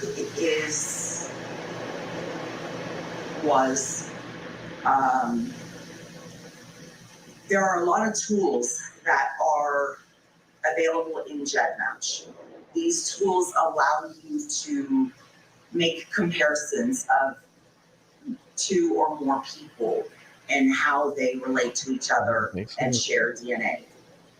One of these tools allows you to compare many matches, not only against your DNA profile that you're working, but So FBI investigates defense expert witness. also against all of their matches to see if their matches match each other. When you utilize this tool, there is a feature that you can edit the list of kits that are originally selected. I put the kit number in, I run a tool called One to Many, and it's going to show the top 500 matches that this subject has. I then would go to utilize the manipulation tool, the loophole. You would then go click the top match and run their matches. So the top match of your Run their subject's matches. top match, you would run their matches. Okay. Once you run State University hosts people in these Let me hear DNA something else. Hold genealogy up. charts, even though they I'm about to may find this have something real quick. not opted in to allow law enforcement to search for them. Big part of this case, DNA is the game over evidence for prosecutors. Joining us tonight, Jacksonville, Alabama, forensic death investigator, professor of forensics at Jacksonville State University, host of the very popular Body Bags podcast, Joseph Scott Morgan, back with us. I have one dropping like this. This is actually need to wake up. Need to play that real quick. This is the one that I have dropping. One like this soon. He goes by T-REV, so we'll. There is a lot going on in the case. New documents just dropped. Make sure you go to the Idaho website and check out the docs. I will have that down in the description below for everybody to go check out. But let's jump into the timeline of the killings and what is going on in the case, because some people seem to be confused about the timeline, and I want to give a summary of that. And we're going to talk about the case a little bit here in this small docu-series. Now, the killings of 4 University of Idaho students in an off-campus home in Moscow, Idaho, were as brutal as they were perplexing. It was very brutal. The group of friends had gone out in the college town and returned to their shared home late. The next day, police found the 4 students slaughtered inside, and there were no signs of forced entry or damage. The slayings led weeks of investigation from police, frustrations from the victims' families about the pace of the police work, and the fear in the local community of a mass killer on the loose. I mean, we know the families were outraged. We see Steve Gonsalves, and we stand by Steve Gonsalves as well as we do all the victims. And I appreciate what Steve has done in this case and what his family has done. There's a few things that I want to touch. Now, I got another one that's about to drop that's like this. This one's 20 minutes long, but I do have another one that's about to drop that's like this. This is just the timeline. Now, what I did was I went through and scraped the internet for the most consistent timeline as far as that they have all the way up to where they capture Kohberger. So that's what this video is specifically. I usually just watch 48 hours behind the scenes. This is the first group I joined, so I need to learn how to talk about my thoughts on cases, Kimberly says. That's dope. Hold up 1 second. I'm gonna play this real quick. I gotta take a quick phone call. Touch on because Christy was on a channel. This is on the Idaho 4K. Olivia, and she said specifically that food truck footage solidified the timeline for her because at 1:56 she saw Madison Mogan and Kaylee Gonsalves, her daughter, get home on Rain Cam at 1:56. What Rain Cam video? I don't know, but that's what she said in the video on Chronicles of Olivia. Make sure you go check that out. But it goes. Nearly 2 months later, Moscow police arrested a 28-year-old man man in Pennsylvania on a murder warrant in the killings of the 4 students. The man's name, Brian Christopher Kohlberger. He lived in Pullman, Washington, and was a graduate student studying criminal justice. Now, we know that he sat in court and was silent, and the judge entered his plea for not guilty. Now, the defense is battling back and forth with the prosecution right now, but I want to focus on this timeline. So on Saturday, November 12th, Kaylee Gonsalves, Madison Mogen, Ethan Chapin, and Xana Kernodle were students at the University of Idaho who lived at a nearby off-campus residence in Moscow, Idaho, a college town of about 25,000 people. They had 2 other roommates in their 3-floor, 6-bedroom apartment. Gonsalves posted a series of photos on her Instagram at some point with the caption that read, "One lucky girl to be surrounded by these people every day." One of the photos shows Mogen sitting on Gonsalves' shoulders with Chapin and Kernodle standing next to them. That night, Chapin and Kernodle went to a party on campus, and Mogen and Gonsalves went to a downtown bar called the Corner Club. Now we're jumping into Sunday, November 13th. Mogen and Gonsalves ordered at a late night food truck at about 1:41 a.m. The food truck's live Twitch stream shows they ordered $10 worth of carbonara from the grub truckers and waited for about 10 minutes for their food. As they waited, they could be seen chatting with each other and with other people, and Gonsalves and Mogen used a private party for a ride home at about 1:56 a.m. But we do know that they arrived home at 1:56 a.m. One of the surviving roommates, identified in court paperwork as DM, told investigators she heard crying in the house the morning of the murders and heard a voice say, "It's okay, I'm going to help you." She then saw a figure clad in black clothing and a mask that covered the person's mouth and nose walking towards her, the affidavit said. DM described the figure as 5'10" or taller, male, not very muscular, but athletically built with bushy eyebrows. The male walked past DM as she stood in a frozen shock phase, court documents reveal. The male walked towards the backsliding glass door. DM locked herself in the room after seeing the male. The document says adding the roommate did not recognize the male. Statements by the surviving witness and other evidence leads investigators to believe that the homicides occurred between 4 a.m. and 4:25 a.m., according to court documents. The 2 roommates at the home who were not injured woke up later in the morning and summoned friends to the home because they believed one of the victims had passed out and was not waking up. A call to 911 was made just before noon about an unconscious person at the residence, police said. Now, I don't know if that's what sparked the rumors about Ethan being found in the hallway. Is that where Ethan was? They thought he was passed out, and maybe they made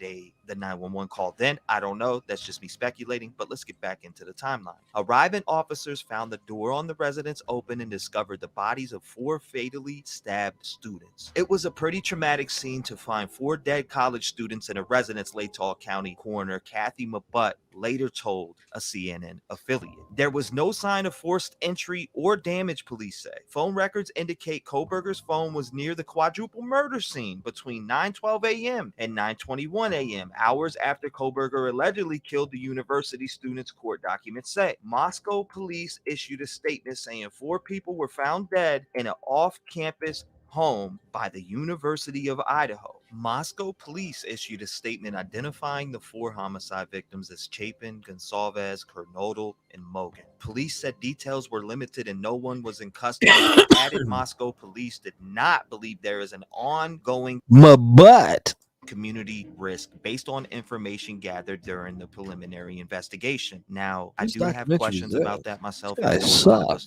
What is going on with telling the community there's no ongoing threat? I have no idea. Put your thoughts down in the comments below. Let me know what you think about that. Moscow Mayor Art Bedge released a statement calling the deaths senseless acts of violence. Bedge said only limited information could be shared without jeopardizing the integrity of the investigation. Green issued a statement offering condolences to the victims' families and the community. Moscow police do not believe there is an ongoing community risk based on information gathered during the preliminary investigation. Whoever's made this documentary needs to go ahead and Get the fuck out of here!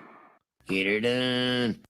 However, we ask our employees to be empathetic, flexible, and to work with our students who desire to return home to spend time with their families, he said. So Tuesday, November 15th, Moscow police issued a statement saying an edged weapon such as a knife was used in the killings. No suspects were in custody and no murder weapon had been found, police said. Also, based on information from the preliminary investigation, investigators believe this was an isolated, targeted attack and there is no imminent threat to the community at large, police said. Later in the day, police released another statement attempting to calm fears of a killer on the loose. We hear you. We understand your fears. We determined early in the investigation that we do not believe there is an ongoing threat for community members. Evidence indicates that this was a targeted attack. Now, what that is, I would love to know. Wednesday, November 16th. Police Chief Fry held a news conference, the department's first in the case, and reiterated there was no suspect. He also backtracked on the assurances of no one at risk. We cannot say there's no threat to the community, Fry said. As we have stated, police stay vigilant, report any suspicious activity, and be aware of your surroundings at all times. 2 other roommates were home at the time of the attack and were not injured, Fry said. There was other people Midwest. home at the time, but we're not just focusing on them. We're focusing on everybody that may be coming and going from that residence, he said. Friday, November 18th, 5 days after the murders, Kohberger received a new license plate for his white Hyundai Elantra, court documents revealed. The Washington State Department of Licensing provided CNN a redacted copy of a vehicle record which included a license plate number matching what is described as the new license plate in the court documents. Detectives by then had conducted 38 interviews with people who may have information about the killings and had taken the contents of 3 dumpsters near the house in the case they held evidence. Investigators also asked local businesses if there has been any recent purchases of a fixed blade knife according to the police update. Open for tips from the community, investigators released a map in the timeline of victims' movements. The map shows the 4 students spent most of the night separated in pairs. The victims were likely asleep before they were attacked, police said. The victims were found on the 2nd and 3rd floors of their home. Idaho What's going on, police Danny? spokesman. Shout out to Danny. Man, so we're like we're at this stage now where it would have been a miracle if we would have been in trial right now. You think about it, it would have started 3-4 days ago. Yeah, it would have started about 4 days ago, 3 days ago. Right now, trial would have been going right now. Boom, boom. That'd have been very, very quick. You're talking about an arrest. He's at trial damn near right there next year. I mean, even before a whole year, actually. Before next year, November 13th will be a full year. We've been here for a while. A lot of us have. And this case is insane. I always go back to it. It's going to be a case that I will always go back to. But, man, thank you, Delana. I appreciate that. Thank you for the support. I see all the love in the chat, too. What's going on, Butterfly Den? We're just hanging out in the morning, you know, doing different things. I haven't been on in a while, but we're on now. You're welcome. Yeah, that's what I was thinking. He didn't want to go to trial. He just wanted to get the evidence. Shake my head. That's a good point, Angelica. You think he had a got him moment? Got him! Got him! I don't know. This case is. There's a lot of weird things in this case. We've heard of so many different people. When you sit back and think about it, everybody who's in this chat, we've been here with thousands here, and people are. There's a lot. There's a lot of different thoughts out there now. Brian's innocent. Brian's guilty. It's just it's what you're gonna hear when you get a lot of people together. Everybody has different mindsets, and I get it. But I mean, come on. When you show me DNA, you say, "Hey, DNA." Knife sheath, DNA under a victim. Come on now. All right, give him his day in court. Guilty. If he was somehow proven it's not his and somebody else did it and he got set up, then we'll get to that conclusion. But people want to go as if he was set up. Prove it. They're gonna have their data prove it. But his DNA was on this knife sheath, and that's that point blank. Period. It's up to the state to put their case together, and it sounds like they did. They went to a grand jury. They took care of business. People somehow misconstrue it and want to add there's more players, there's more DNA, there's more. Yeah, but there was a knife sheath. It was said to a K-bar knife was used. Now it's a very deep crime here. It's a very deep case. I think we got our guy, allegedly. That's just my personal public opinion. We got our guy. I feel like. Is there more to the story? I don't know. I really don't think so. I really don't think so. We'll find out though. Aaron Snell told CNN. But the coroner told CNN she saw lots of blood on the wall. When she arrived at the scene, she confirmed there was multiple stab wounds on each victim, likely from the same weapon, but would not disclose how many stab wounds nor where most were located. Sunday, November 20th. What is a lot of y'all's thoughts? Call in. Leave a voicemail. Tell me so. You get 3 minutes when you leave a voicemail. Call him. We can have a conversation. I'm just curious. What my theory here at this point is that he came across them within, I don't know when, but he came across them at a certain time, or one of them, and he had an obsession with it. There's a backstory to this with Kohberger and how they're connected. I'm connecting them already. I'm past that. So I guess if you want to go, yeah, well, you have him convicted. Well, I think he did it. I think he got Colonel Mustard in the kitchen with the umbrella at this point. You know what I mean? I think he got the guy. That's how I'm looking at it at this time. But thank you again, Doozy. I appreciate the support. He's 100% the guy. I'm saying in general. Kathy, my butt. I think that's how it said. Boom in the end. Thank you, Doozy. OCD says, I believe it's 5 shooters and one of them has a blank. Huh. There is a connection for sure. So I did another. What's the other video I did on this?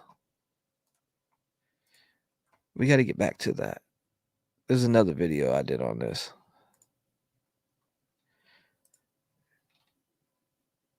Which one was it? We did pool part. I gotta actually blank some of the stuff out of that. Yeah, I did another documentary on it. Yeah, it was actually pretty good. Can't wait to drop my long one. Not the guy. Hold up. Sam N says, in my opinion, they have the right guy. And these people are saying that crazy stuff. I have no more information than we do. They're just really grasping. Joyful Dolphin says, not the guy. 1 week after the bodies of the 4 students were discovered, authorities still had no suspect or weapon. Moscow Police Captain Roger Lehner said police had fielded 646 tips and conducted more than 90 interviews. Police Chief Fry said at a news conference, Fry declined to identify who placed the 911 call from the home where the students were slain, saying only the call came from the phone of one of the surviving roommates. He wouldn't confirm which one placed the call. There were other friends that had arrived at the location, Fry said, adding the person who called 911 is not a suspect. Tuesday, November 22nd, Moscow police said they looked extensively into information suggesting Gonçalves had a stalker, but they have not been able to verify or identify one. Friday, November 29th, a Washington State University officer located a 2015 Hyundai Elantra registered to Kohberger in an apartment complex parking lot, and officials were able to zero in on Kohberger because his driver's license information and photograph were consistent with the roommate's description. Now, that's on November 29th. Note that, ladies and gentlemen. Wednesday, November 30th, Moscow police release a list of people who they believe are not involved in the crime, including the 2 surviving roommates, a man in the grub truck surveillance video known as Jack Showalter, the private party driver who took Gonsalves and Mogan home, the man Gonsalves and Mogan called numerous times the night they were killed, and any person at the home when 911 was called. A series of comments from law enforcement officials added further confusion to the investigation, Thompson said. The Latah County prosecutor said at least one of the victims was undoubtedly targeted in the attack. Soon after, Moscow police said they spoke with Thompson in a You said if BK didn't do this, he would have won a speedy trial. No one would stay in jail if he didn't do it. Right.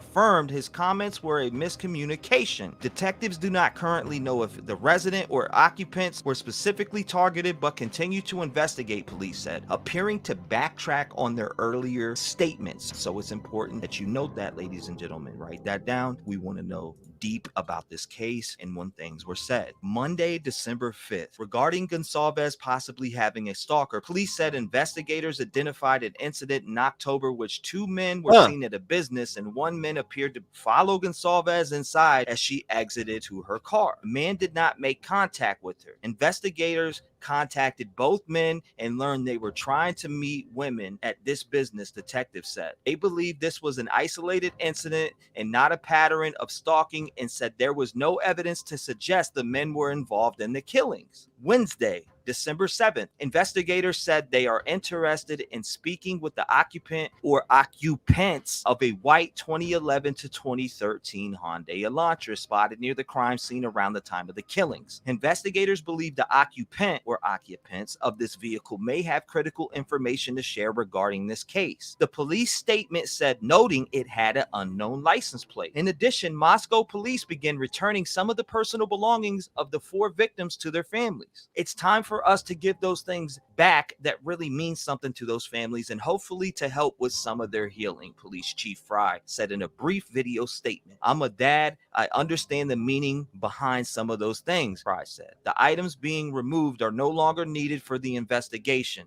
Friday, December 9th, Moscow police said they have received an overwhelming number of tips.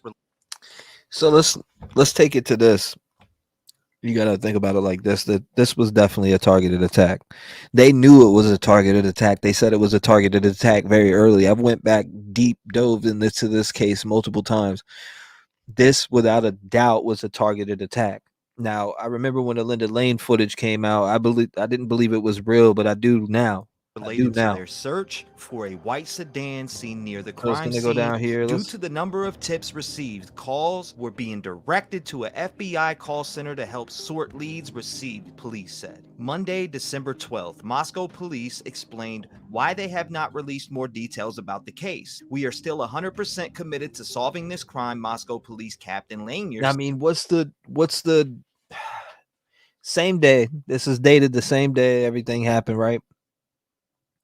What's the chances that this vehicle swarms around this complex as many times as he did,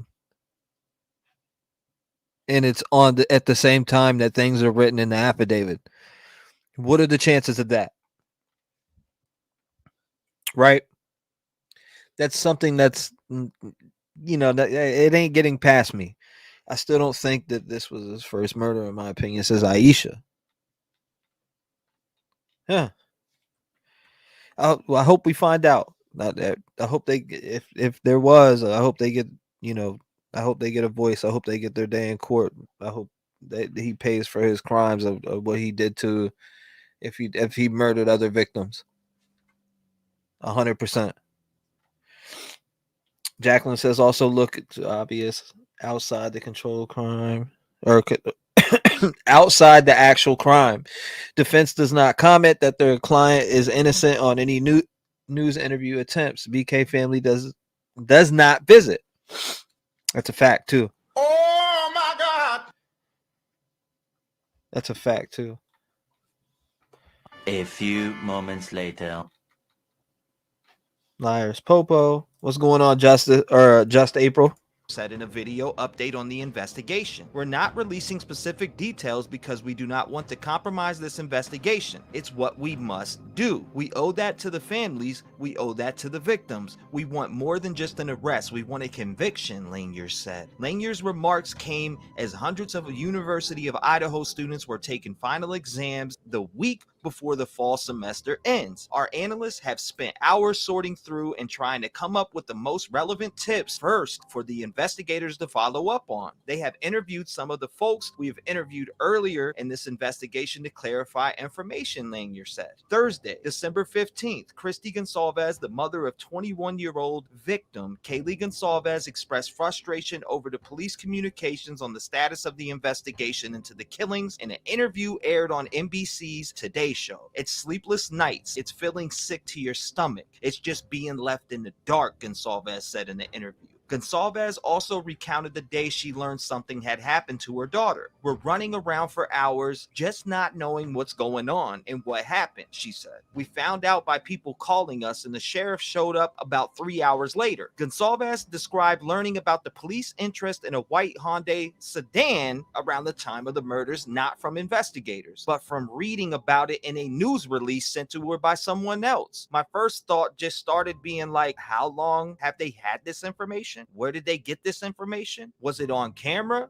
Gonsalves said. Tuesday, December 27th, trash recovered from the Kohberger family residence by Pennsylvania law enforcement and sent to the Idaho State Lab for DNA testing was used to help investigators narrow down Bryan Kohberger as the suspect in the Idaho murders, according to court documents released on January 5th. The next day, the Idaho State Lab reported that a DNA profile obtained from the trash matched a tan leather knife sheath found laying on the bed of one of the victims, according to the documents. On December 28, 2022, the Idaho State Lab reported that a DNA profile obtained from the trash and the DNA profile obtained from the sheath identified a male as not being excluded as the biological father of suspect profile, the document says. At least 99.9998% of the male population would be expected to be excluded from the possibility of being the suspect's biological father. Thursday, December 29th, police say they have received about 20,000 tips through more than 9,025 emails, 4,575 phone calls, and 6,050 digital media submissions, while having conducted over 300 interviews in the case of the 4 students slain in an off-campus home. The home where the killings took place will be cleaned up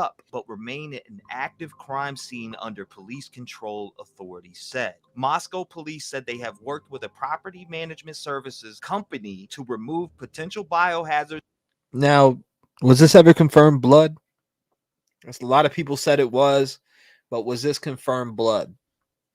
And other harmful substances used to collect evidence, the update said. The home will be turned over to the property management company. Friday, December 30th, Kohberger, a 28-year-old graduate student at Washington State University, was arrested for the killings in his home state of Pennsylvania, authorities said. He was charged in a criminal complaint with 4 counts of murder in the first degree and felony burglary. He resides in Pullman, Washington, about 9 miles from the site of the crime, and was a graduate student in the university's criminal justice program. Kohberger is the owner of a white Hyundai Elantra seen in the area of the killings around the times of the murders. His DNA was also matched to genetic material recovered at an off-campus house where the killings took place, sources told the media outlets. Fry said police will aim to prove as much information they can about the extradition to Idaho in the criminal process, but due to Idaho state law, they are limited in the information they can share until the suspect has his initial appearance in an Idaho court. Tuesday, January 3rd, in an extradition hearing in Monroe County, Pennsylvania, Kohberger agreed to be extradited to Idaho. The judge ordered that he be handed over to the custody of the Latah County District Attorney's Office office in Idaho within 10 days. Thursday, January 5th, Kohberger made an initial appearance in the Latah County Courthouse in Moscow, Idaho on January 5th. Kohberger smiled at his public defender when he walked into the courtroom and did not appear to make eye contact with anyone else throughout the whole entire proceeding, including family members of victims who were crying in the first row. Steve Gonsalves, whose daughter Kaylee Gonsalves was one of the murdered victims, was with his wife. Hold up, we got to check this one out. This is the last one I did,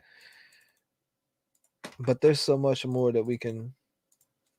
This is the last one I did on it. He goes by T-REV, so we'll call him that as well, and he joins us now. Thank you very much for coming with your splendid YOLO hat on. You only live.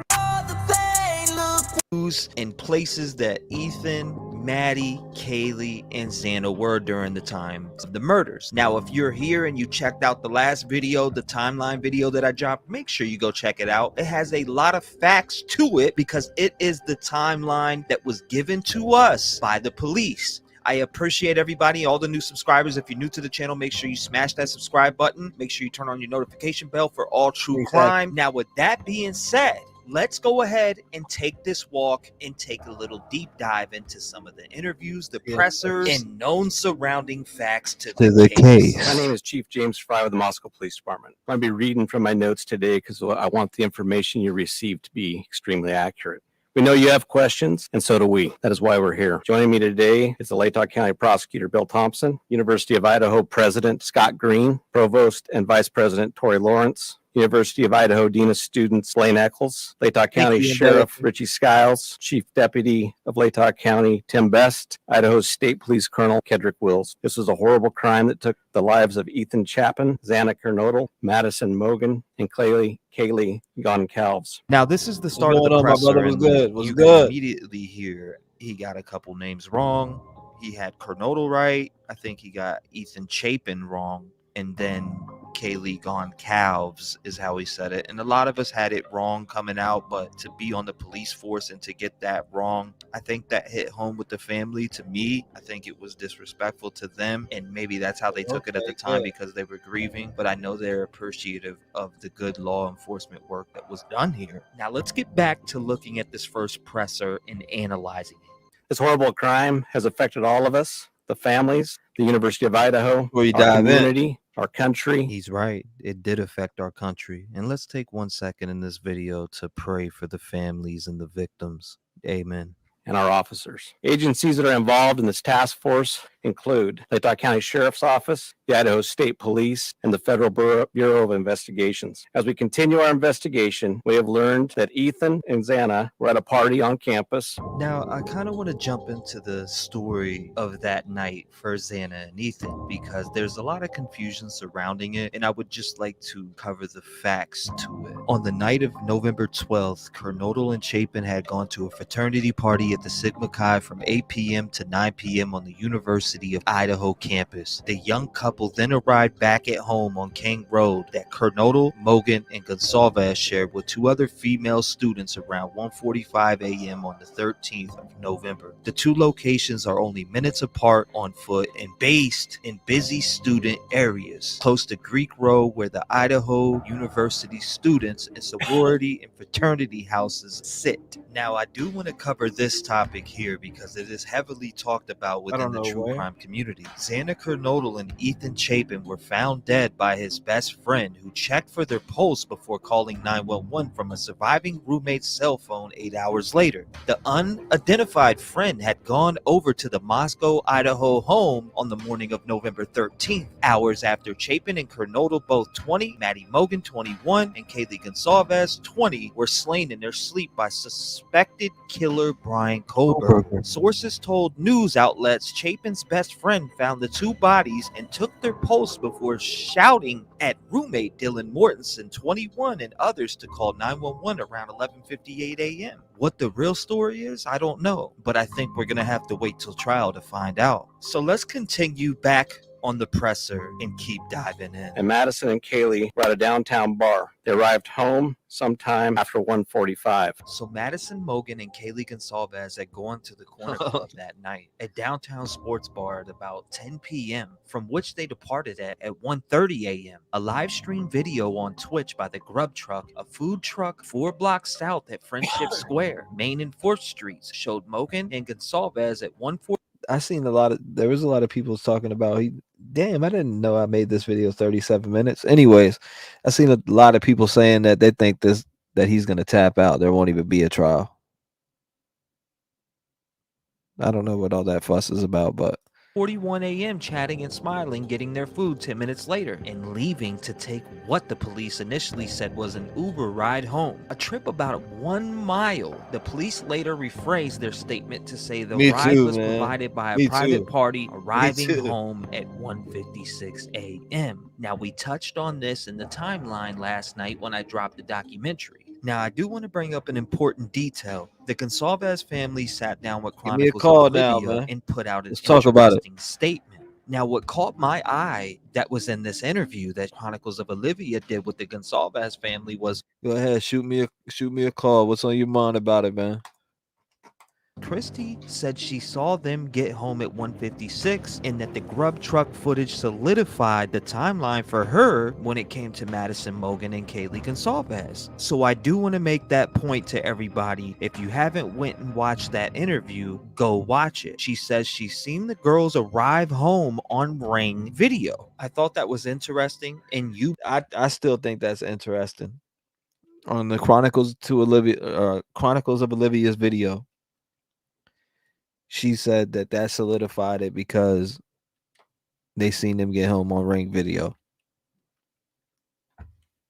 Bing bong. Get her done. You might too, but let's dive back in. If anyone in our community or across our nation. Go ahead, call in, Isaac, 219-885-9693, man. You know what time it is.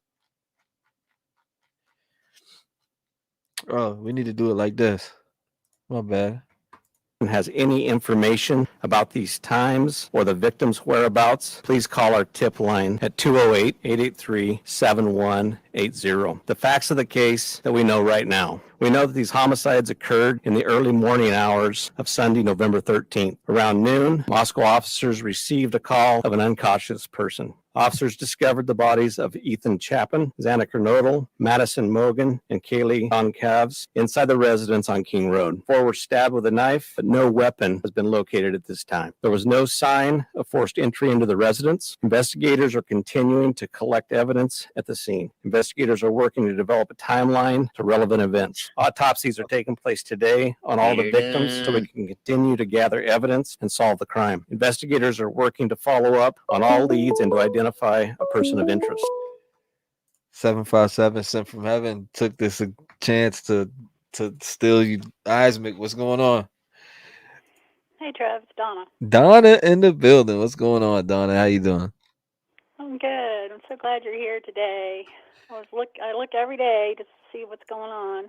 You doing all right? Yeah. What's going on?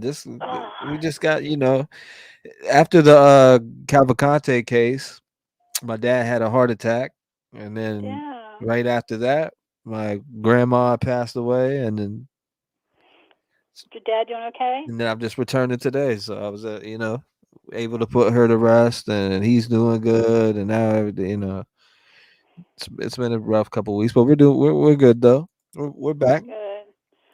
Well, we're saying prayers for you. I appreciate that. Well, I was thinking about something when you were just talking about Kaylee's mom seeing them on that ring. I think part of the evidence that we're going to see come up is if you look at the documents, original documents of the events of that night. Right. They talk about cameras picking him up, going up and down that road, making a 3-point turn. At one point, I think the key thing that's in that statement is where it says he even tried to park in front of the house. Right. Now, for them to be able to say that, they have to have that on film. I mean, on video somewhere. You know, one of those cameras picked that up. And I think the same camera that picked that up is the same camera that picked up Kaylee and Maddie coming home. Because that driver would have had to pull in front of the house. What are your thoughts right now? Do they have the right guy? Oh, yeah. Oh, yeah. Did he commit this? Yeah, he did. You have him doing this. I have him doing it. You know, I mean, there for a little while I was saying, you know, the evidence is kind of, it's going to be kind of hard to. And this is all allegedly. If you're just coming in right here right now, this is I'm just telling a disclaimer to everybody. This is allegedly. If you haven't heard it from law enforcement, it is not true. This is the thoughts of our opinions, our thoughts. This is nothing that we're saying is true. In case you know it's true, and it's documented.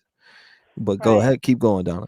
Well, I was going to say, a couple months ago when we talked about, well, you know, you did a poll that said, you know, with the evidence that we have today, not what we think or not what we suspect could be, it's any speculations, but knowing the evidence that they have today, would we be able to convict him?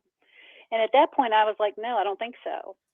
Just because of the fact that, you know, what I saw to be real, you know, that law enforcement had actually put on paper, I wasn't really sure. But the more this has gone on, and the more that I've dived into it on my personal, you know, research and just how I feel about it, I do feel like he is the right person. I do feel he's the right person, and I do believe that even if they throw out that DNA. I believe that what's going to get him is digital evidence. He's on camera somewhere. He's got to be. I mean, if they're saying he pulled up in front of that house, they know he was there, regardless. For sure. You know, and if he pulled up, you know, the house across the street, I think is the one next door and the one across the street, I think they both had cameras.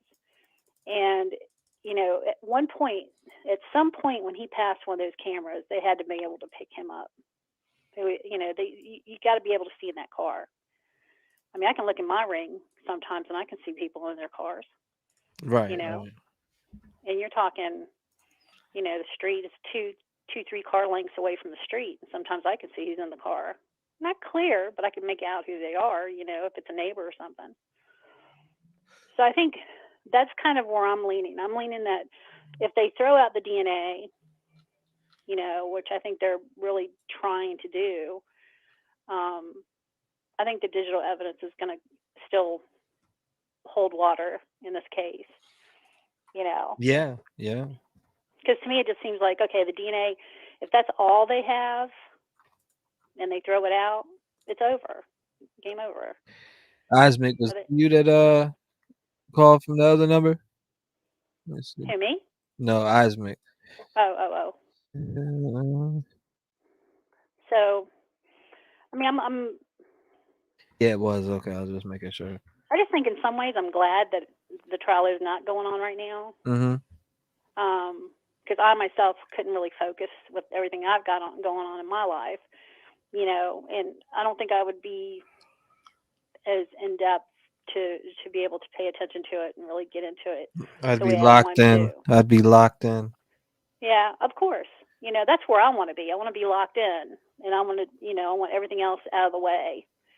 So I'm just, I don't know. I mean, what do you think? Do you think with all these cameras, do you think this, you know, this riding around alibi, I think it's crap, to be honest with you, you know, but if they can prove that he has a habit of doing that, you know, they can lean on that.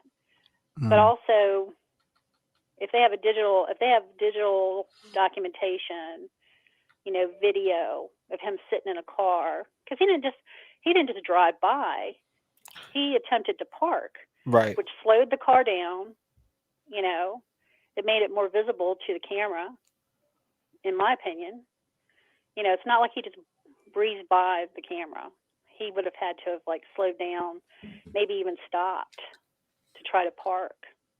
Yeah, so that's kind of where I'm leaning right now. If they get rid of this DNA, I think that's what's going to still hold him is the digital part of it. So I didn't expect you to answer. I was going to leave a voicemail. So when you were talking to me, I was like, is he talking to me? Or is this voicemail? Yeah, nah, I was definitely talking to you. Yeah, Definitely talking to you. I'm glad you're back. We've missed you. Yeah, it's been a while, eh? We're happy you're back, and we're here to support you any way you need support. And it's gonna take time. Yeah, no doubt. Ain't no doubt. We in here though. I appreciate you, Donna. Much love. Thank you for calling in, sharing your mind, your thoughts, and having a voice in the community as usual. You know that. I appreciate the love for the Rev gang that you've had for all these months. And Oh yeah, we I love you guys. we'll be, this trial won't be till next year or two, you know. I know we'll be a couple years older. Yep. Wiser. Yeah, so we'll be ready All for it. right. But there's a lot of other cases going on, and we'll be jumping into those. So Yeah. we I'm already supporting have that. been kind of. So Mm-hmm. Well, I think if we get into another one like Missy Beavers or any of the other ones we that are covered going the on right now, Danilo Cavalcante case and just that. I don't know. We just as long as take our mind. There's not anything really happening per se in Idaho 4. There's like bits and pieces, but while that's going on, maybe we can dive into something that's doesn't have a suspect. Try to see what we can come up with. Oh yeah, I got a little something coming up. But I appreciate you, Donna. God bless you. Lock your doors. Stay You safe, too. and I'll talk to you soon. All right. Good talking to you, Trev. Good talking to you too. Think of anything else, leave a voicemail or call back. All right. Shout out All to you right. later. Shout out to Donna. You know, we appreciate Donna around here. Oh my God! Get her done.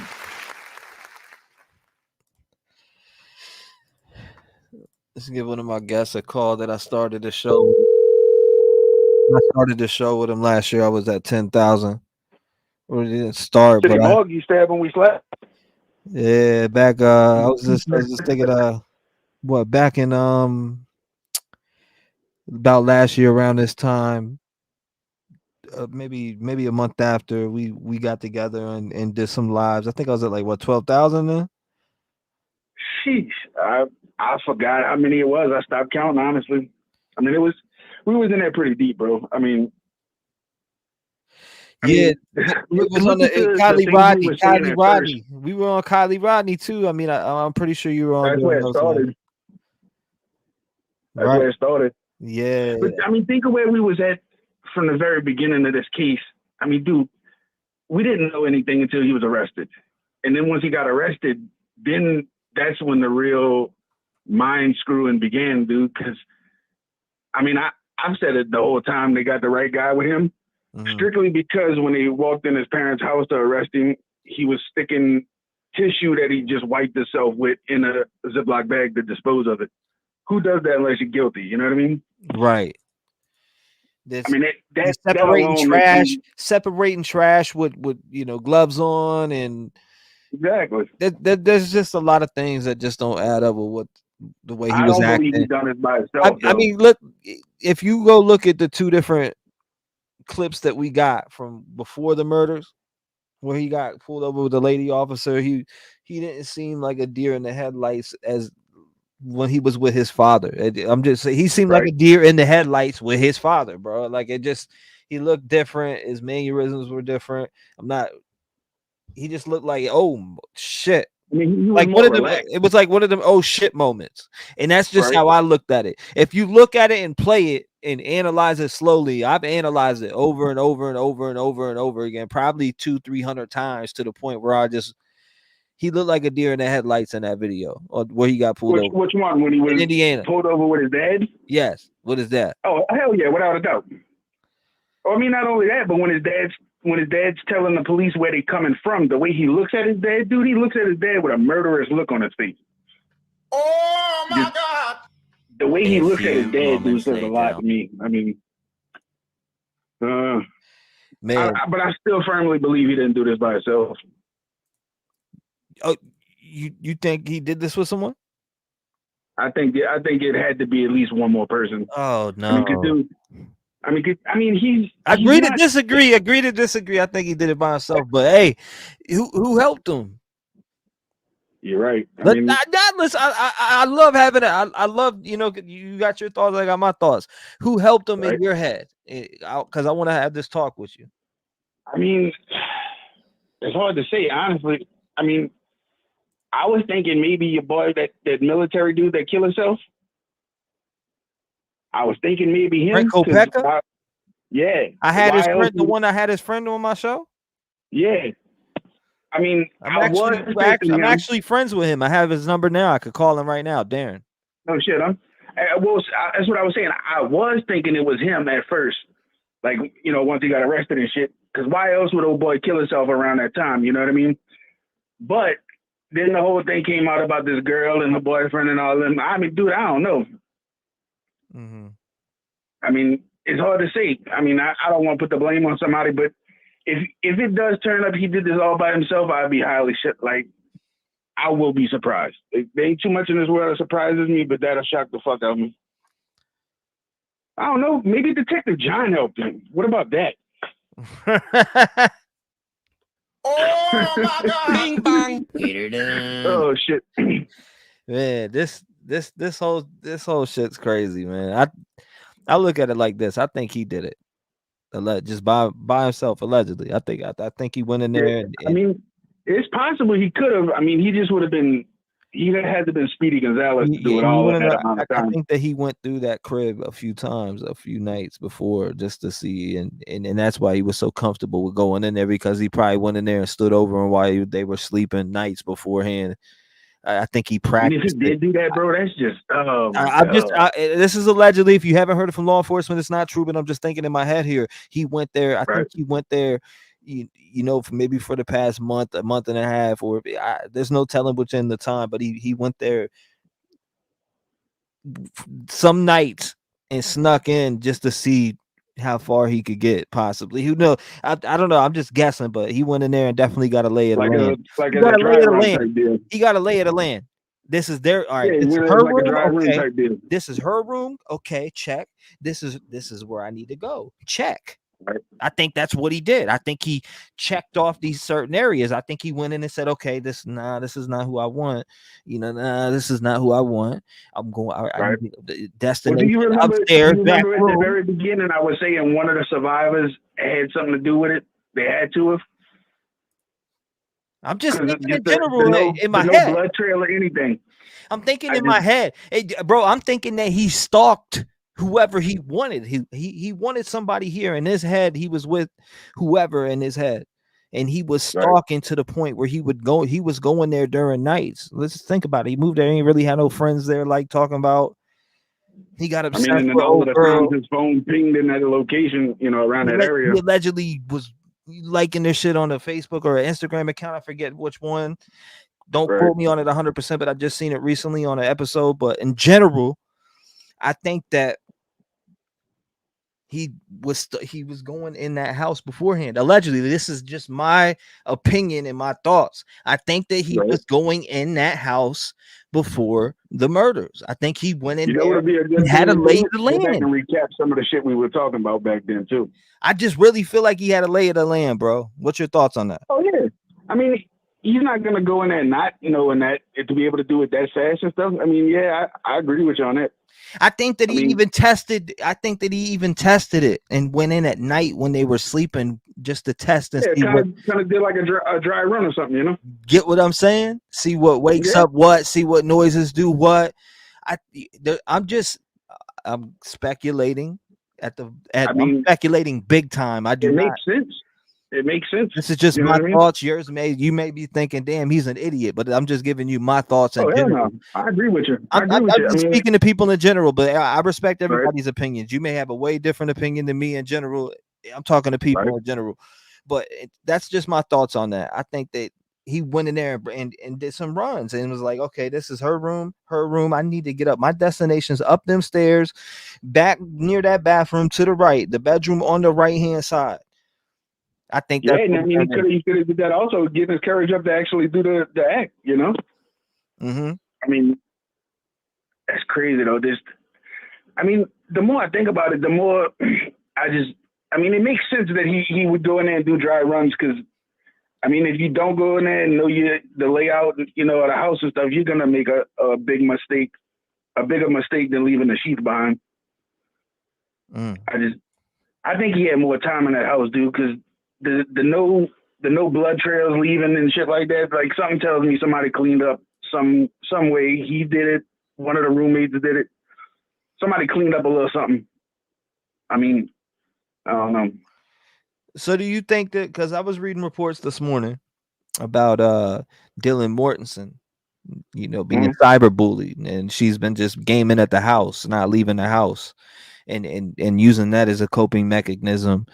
I was reading a report on that, and they're allegedly getting death threats. This is according to an article I read this morning. I wonder what life is like for them too, Bethany and Dylan, at this point, and as high profile this case has been. Yeah, for real. I mean, this is our generation's OJ case. How was it like for them when they walk out that house and they have to go in public and go around people in general that have questions? Because there's some people that I know that don't know about this case, and then there's people that I know that know a hell of a lot. My sister didn't know nothing about it. I mean, living their life normally is not a possibility at this point. I mean, whether they had a hand in this or not, they're not living life like they normally would. You know what I mean? I don't know. I've never been in that situation to really say how I would think about it. But I mean, I guess being blamed for it. I mean, because there's a lot of people that blame them for it. You know what I mean? That's got to be like kind of heartbreaking if they didn't have anything to do with it. You know what I mean? That would break my heart if somebody's blaming me for such a crime and I had nothing to do with it. But something tells me they had one of the roommates helped knowledge of it. Huh? You think that one of the roommates helped allegedly? Yeah, I think one of them had to have. Dude, who do you think? What's your scenario? What's your theory? I got a few different theories. That's the thing. But I mean, as far as one of the roommates being in it, I think one of them did the little DoorDash order, whatever, the Uber Eats thing. That was for one of the roommates. No, that was for a girl. Shit, I don't know, bro. I don't know. I'm curious to what your theory is on that. Well, one of the roommates helping. I mean, because the DoorDash, you can't just go down and pick. Oh, I want to get Bethany Funk. I want to accept this DoorDash. I got, Xander Colonel. I think one of them maybe let him in or something. I mean, somebody cleaned something up. I don't think he was necessarily the one that cleaned up the blood trail, because I mean, one of the roommates had to have wiped something up or something. I mean, so do you think there's something? It was a scenario like he was seeing Dylan on the down low, and they had burner phones that were talking to each other on them, or are you thinking something like that, or what do you? I don't know. I mean, the whole "what did you tell him" thing. I mean, Adam, what did he tell? Yeah, Adam? like, yeah. Dude, it's so complex. I mean, I don't know. So now my mind's wondering again, like, what if I'm dead ass wrong on any of this shit? You know what I mean? I mean, I hope I'm wrong on my blaming the roommates type deal. I mean, I don't want to believe them girls had anything to do with it, but I just feel like come on, in today's age with the detectives, do you think that that's going to slip by, that if they did in any way help murdered these four innocent young adults, do you think that they would slap up this police work and miss text messages or some type of paper trail that'll link them together as helping him murder all four? No, I don't think they would. You get what I'm saying?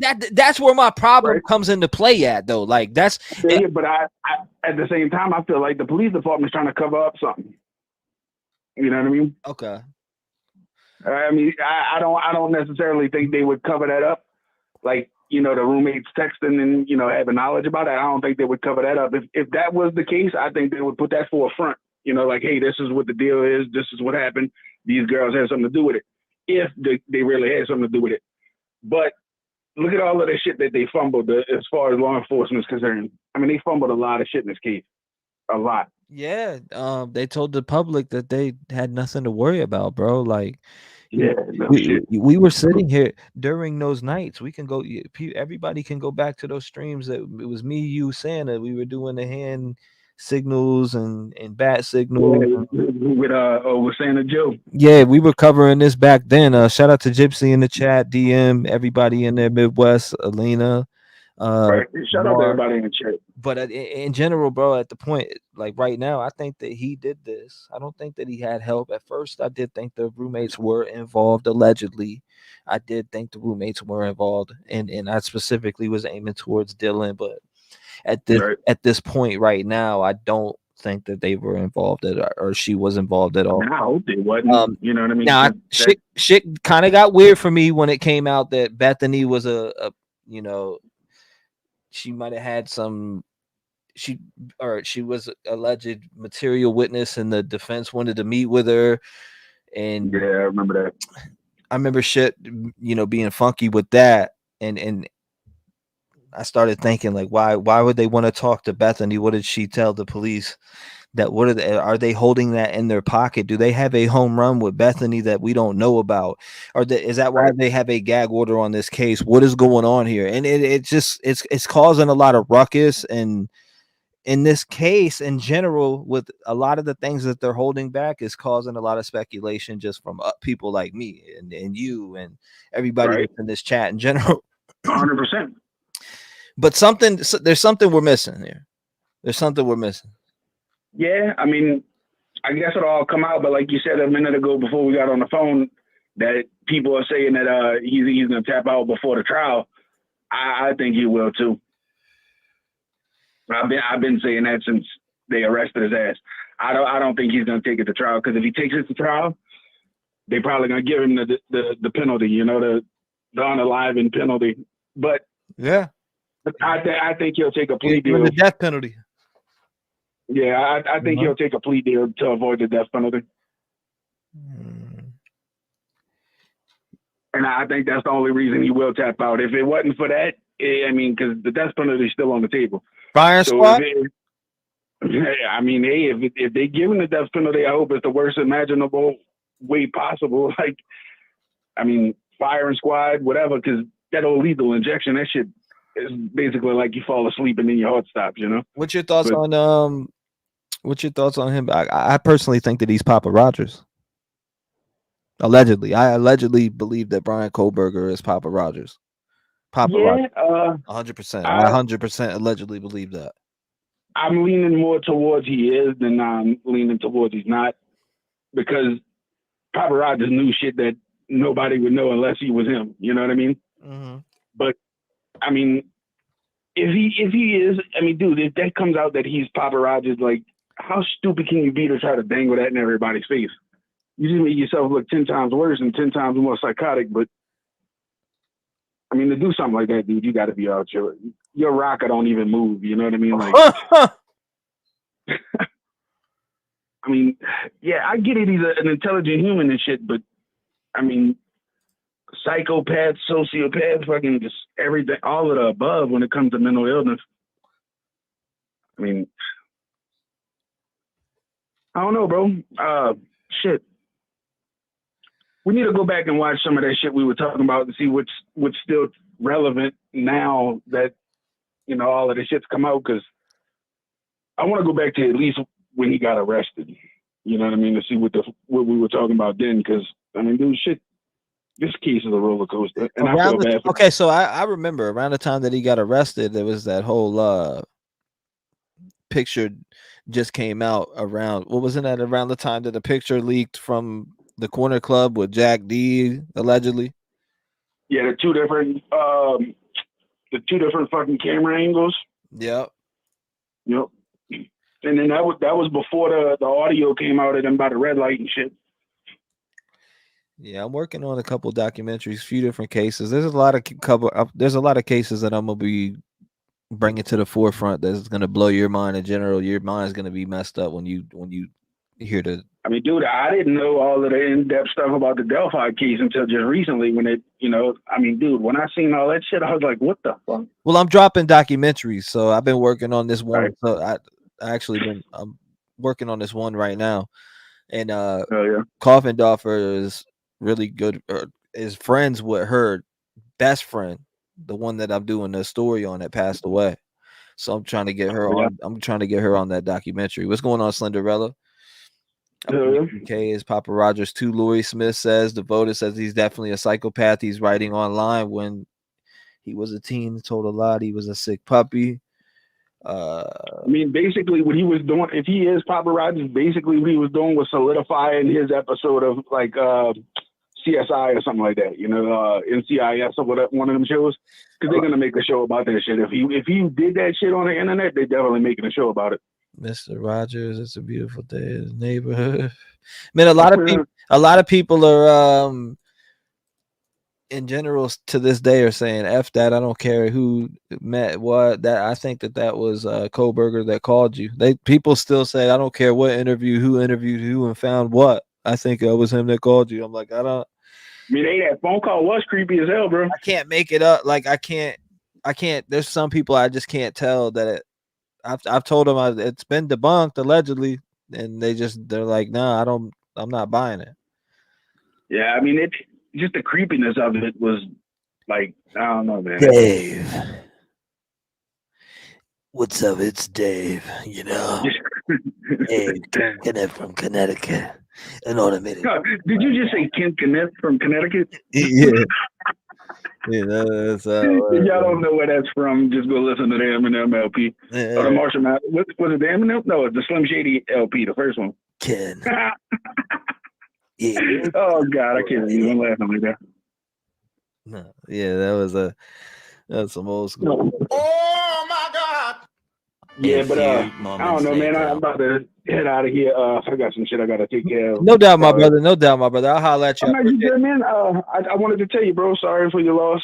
Send my condolences to you and the fam, bro. I hope your dad's feeling better. I appreciate it, man. He had a heart attack. The Mima passed away. It was this. Yeah, it's been a rough couple weeks. Everything was going great, and then all of a sudden, boom. But it's life, and stuff is gonna happen.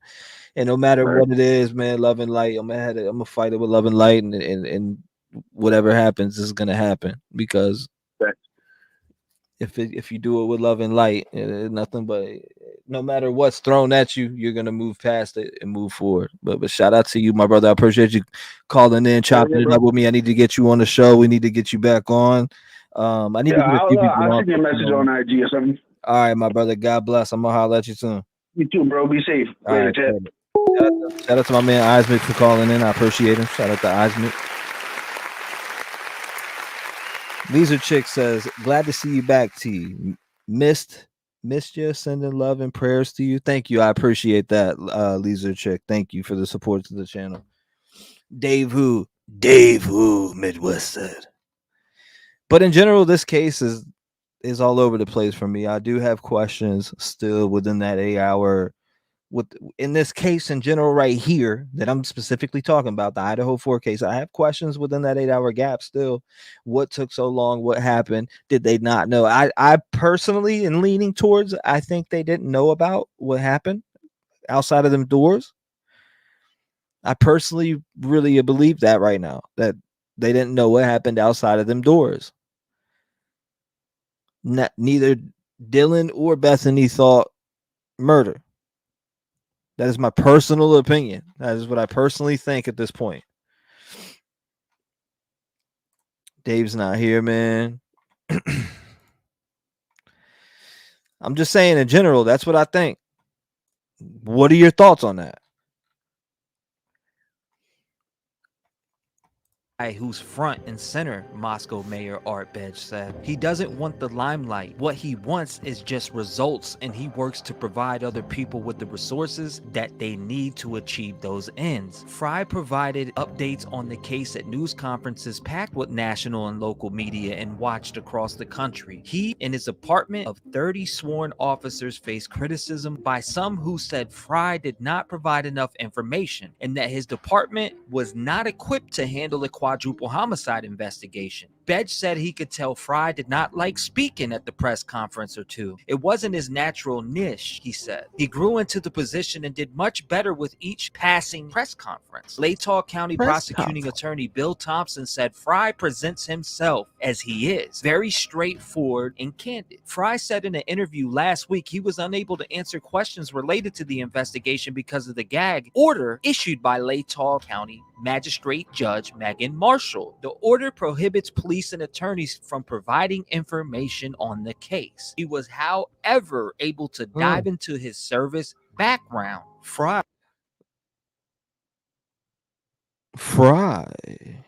went on I don't know why people thought Fry did it in this case. Lori says, I agree. They didn't realize the horrendous effects of the noises and they may have heard. I agree 100%. T-REV, they hadn't heard anybody murdered before. How could they have known? Plus, just woke up. I mean, how alert are you when you got woke up at 4 a.m.? That's what I'm thinking. I agree, T-REV. At this point, I think the answers will come out at trial. Shar says, I'll be here. David says, her not knowing saved her life. If she would have screamed while Kohberger was still there, she'd be dead too. Doozy says, I'm a little giggly. Oh my God! Yeah.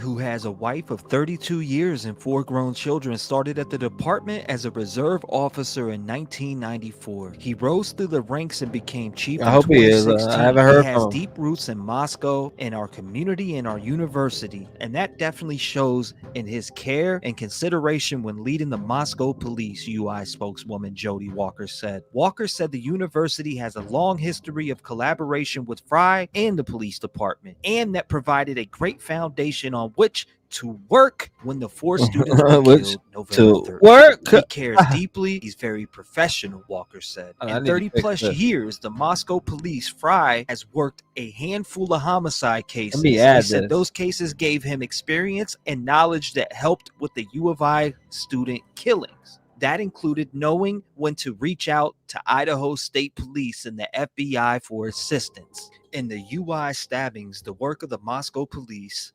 State Police, FBI, and other agencies led to December 30th arrest of Brian Christopher Kohberger, a 28-year-old Washington State University graduate student. The arrest in Pennsylvania came 7 weeks after Madison Mogen, Kaylee Gonsalves, Xander Kernodle, and Ethan Chapin were stabbed to death at the woman's rental home just off of the U of I campus. Fry got a rare taste of the FBI in 2019 when he graduated from a 10-week training course at the FBI National Academy in Quantico, Virginia. Fry told Moscow Pullman Daily News in 2019 the opportunity. Mine's stuck. My dang screen was stuck over here. It still is right now. What is going on? Okay, I fixed it. Is presented to 1% of law enforcement personnel in the U.S. He took 17 graduate level credits at the course. The classes included leadership, contemporary issues in law enforcement, and behavioral analyst, Fry told Daily News. Bedge said Fry brought those skills to the U of I student homicides investigation. He said law enforcement has so much info that we aren't even aware of. That's what I'm saying. They have, oh my God, it's like when it comes down to explaining phone pings and just stuff like that. Okay, what is the chances of somebody being by a murder or being at this? It just, I don't know. There's a lot of different things that we could sit here and go and talk about, especially with the whole report about him touching their Wi-Fi. Oh my God. There's just so much. There's so much. Fry's nearly 3 decades at the department also helped. Being here and starting as a patrol guy and working his way up, he achieved foot on the ground experience and then gradually garnered administrative experience as he grown up through the ranks to be chief, Betch said. So he knows it all from top to bottom. Fry described himself as a servant leader. I believe that we need to take care of the people that we have working for us to go out and perform the duties, Fry said. He said he tries to lead his officers by example. There's nothing that I would ask our officers to do that I wouldn't go do, he said. As an example, less than a month ago after he graduated from the FBI course, Fry directed traffic in knee-deep water during a Moscow flood. So there we go. There's just a little background on Chief James Fry and who he is to Moscow, Idaho. So let's dive back into where we were at. So at this time, I'm going to open it up to some questions that I'm sure you have, and we'll do the best we can to answer those for you. I'm Amanda Rowley with Creme 2 News. You mentioned that there's an indication that it's an isolated, targeted incident, and there is an individual somewhere. See, this is an important part. This is where we start to dig in, and I find and you start to see the signs of them mentioning targeted.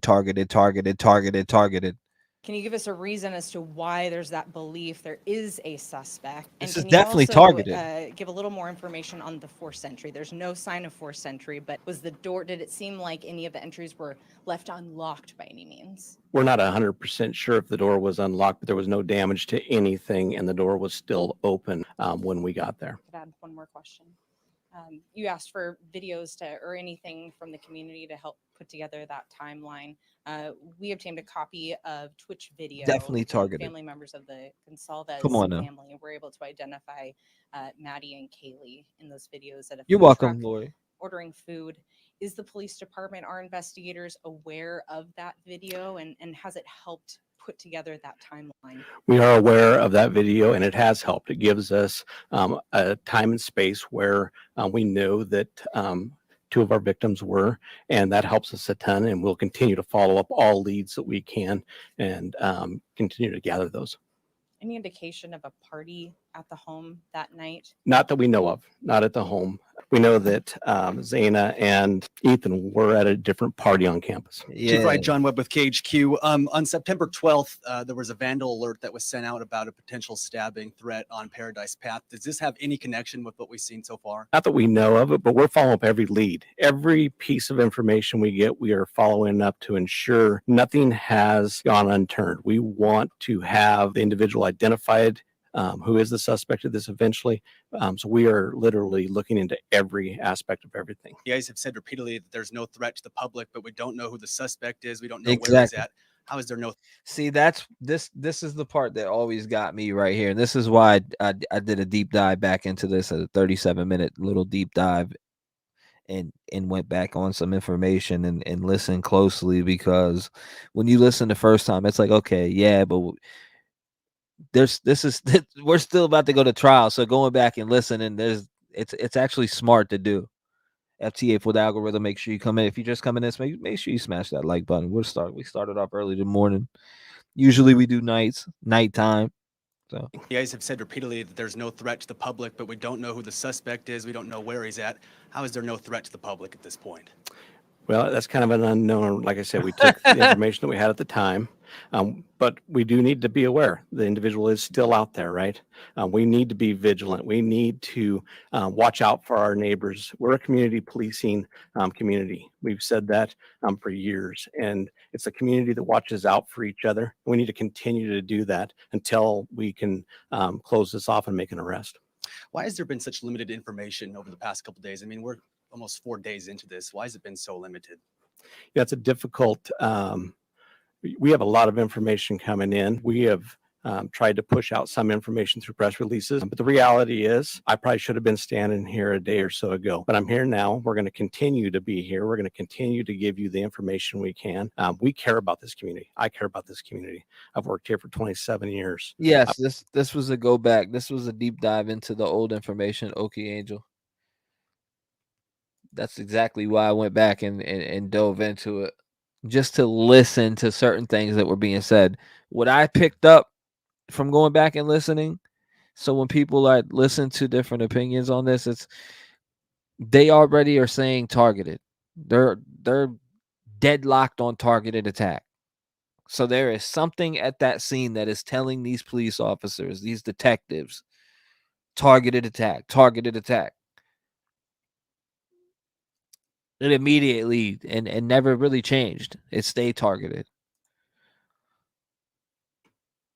I want this community to be the safest community around. So The mayor's called it a crime of passion. Is there any indication that that's true? Now, the mayor had came out and said it looks like a crime of passion, but where would the mayor get that information? See, that's what makes me think that they had some type of information to know that this was a crime of passion. How? Maybe something being left behind. Was there items taken? What was it? Now, I'm just throwing this out there. I'm totally speculating. Do not count this to be a fact, but it really does aim at information being known early on in the case. Let's jump back in. We're looking into every aspect of this. We're going to continue to investigate until evidence will get that. So, One last somebody else? question, if I could, Chief. Have we looked at any boyfriends or any ex-boyfriends, any spouses as a potential suspect? I will tell you, we are looking at everyone. Every tip we get, every lead we get, there's no one that we're not going to talk to. There's no one we're not going to interview. There's no one that we're not going to look into. And we're going to do our due diligence. We're going to make sure that nothing goes unturned and that we. I really think he was Papa Roger. Come on, I do. And he did say that. I'm pretty sure. Do everything we can with the assistance of all the resources we have to get a final answer. Thanks, Chief Ryan. So there were, sorry, I'm Emma Epperly with the Spokes Interview. Hi. So there were other roommates who lived at that residence. Were the roommates home at the time of the attack? There was other people home at that time, but we're not just focusing just on them. We're focusing on everybody that may be coming and going from that residence. So since they were home, was it a hostage situation? No, it was not. And then they didn't call it into police, so were they injured? They were not injured. But like I said, we're still following up with everybody that could have been in that area. And how can you say it's What's a up? targeted Appreciate that, attack Nance. if you don't have a suspect? Like I said, we take the totality of the situation. We try to make the best bit of information we can with everything that comes in, and then we make our decision off of that. So at this time, I'm not going to expand upon that. But like I've said, we do have a suspect out somewhere, and we are looking for that individual to solve this. Hi, Rachel Sun, Northwest Public Broadcasting. I just want to clarify something you said earlier. Over the past couple of days, the information that we've been getting is there's not a threat to the public.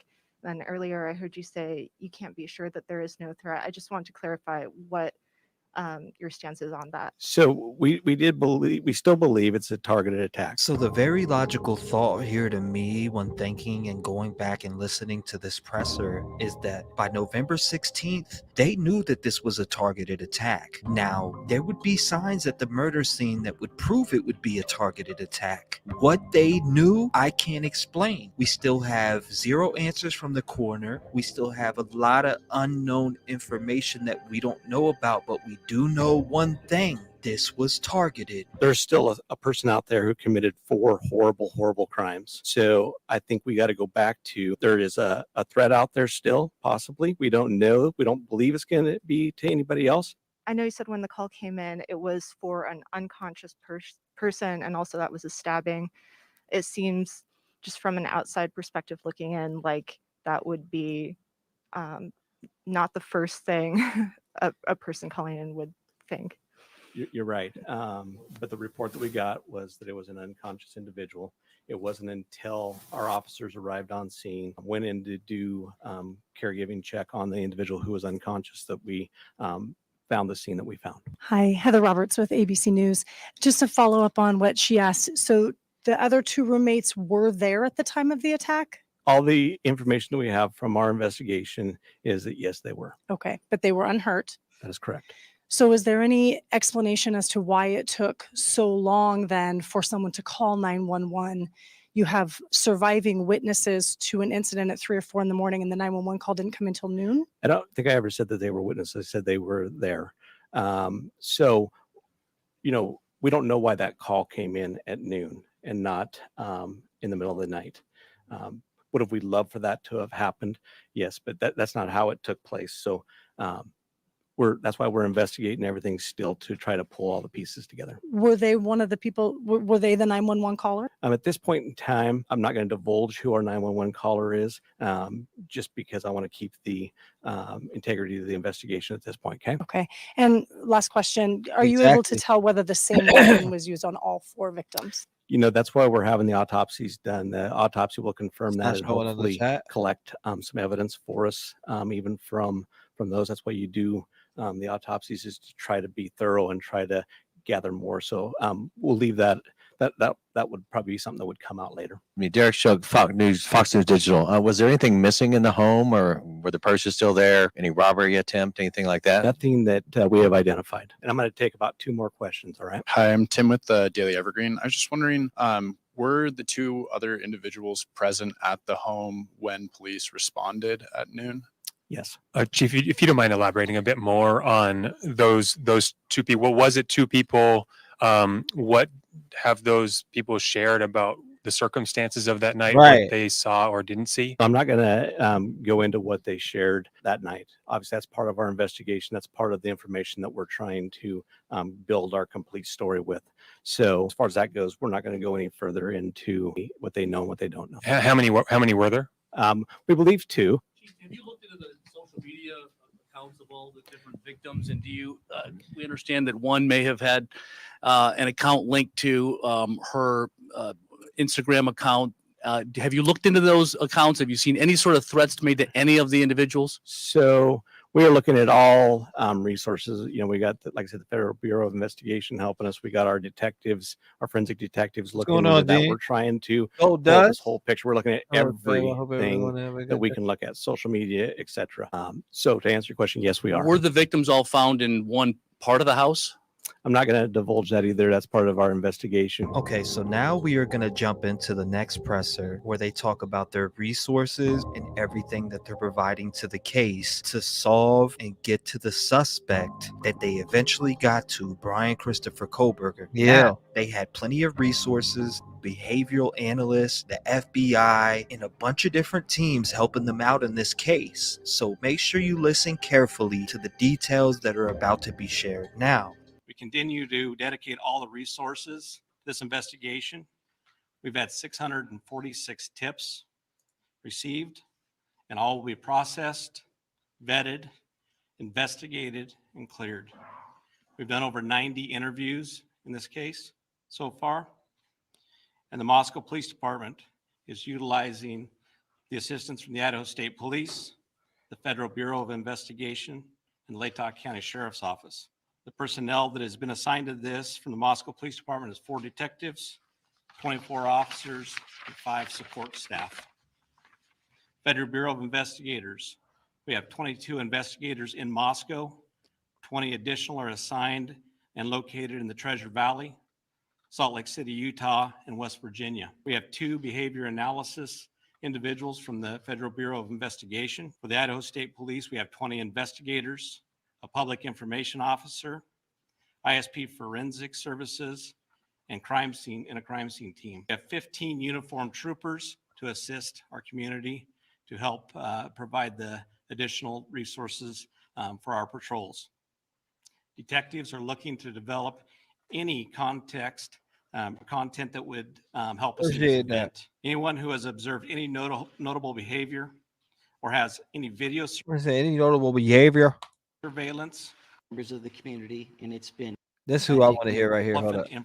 Our 7-1 for very hard. Here we go. Members of the community, and it's been equally difficult for our officers and for the investigators. We will continue to put all of our resources towards investigating and bringing this to a resolution. Okay, so here he is about to go over the night of the events where everybody was, including the 2 roommates that everybody talks about all the time. I've had questions about the 8-hour gap. You probably had questions about the 8-hour gap. Now, we're going to let the law enforcement officer explain it himself. Here's what we've determined so far. On the evening of November 12th, Kaylee Gonsalves and Madison Morgan were at a local bar and were later at a food truck in downtown Moscow. They arrived home at approximately 1:45 a.m.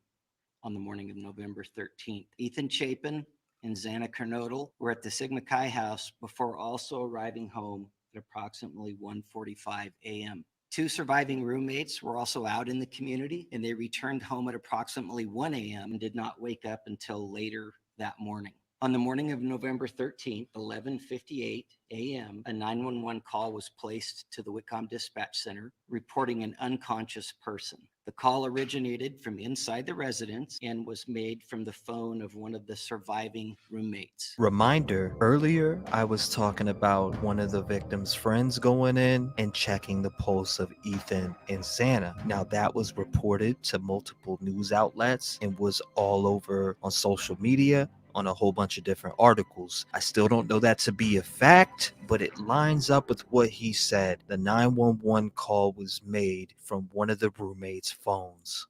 Moscow Police Department officers responded and located 4 victims, 2 on the second floor and 2 on the third floor.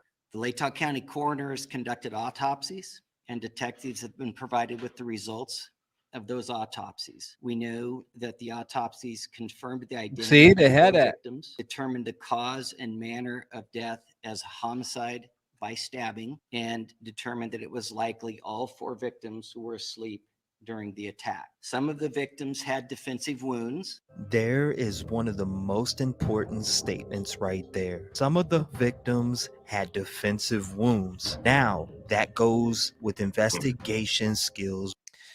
Defensive wounds.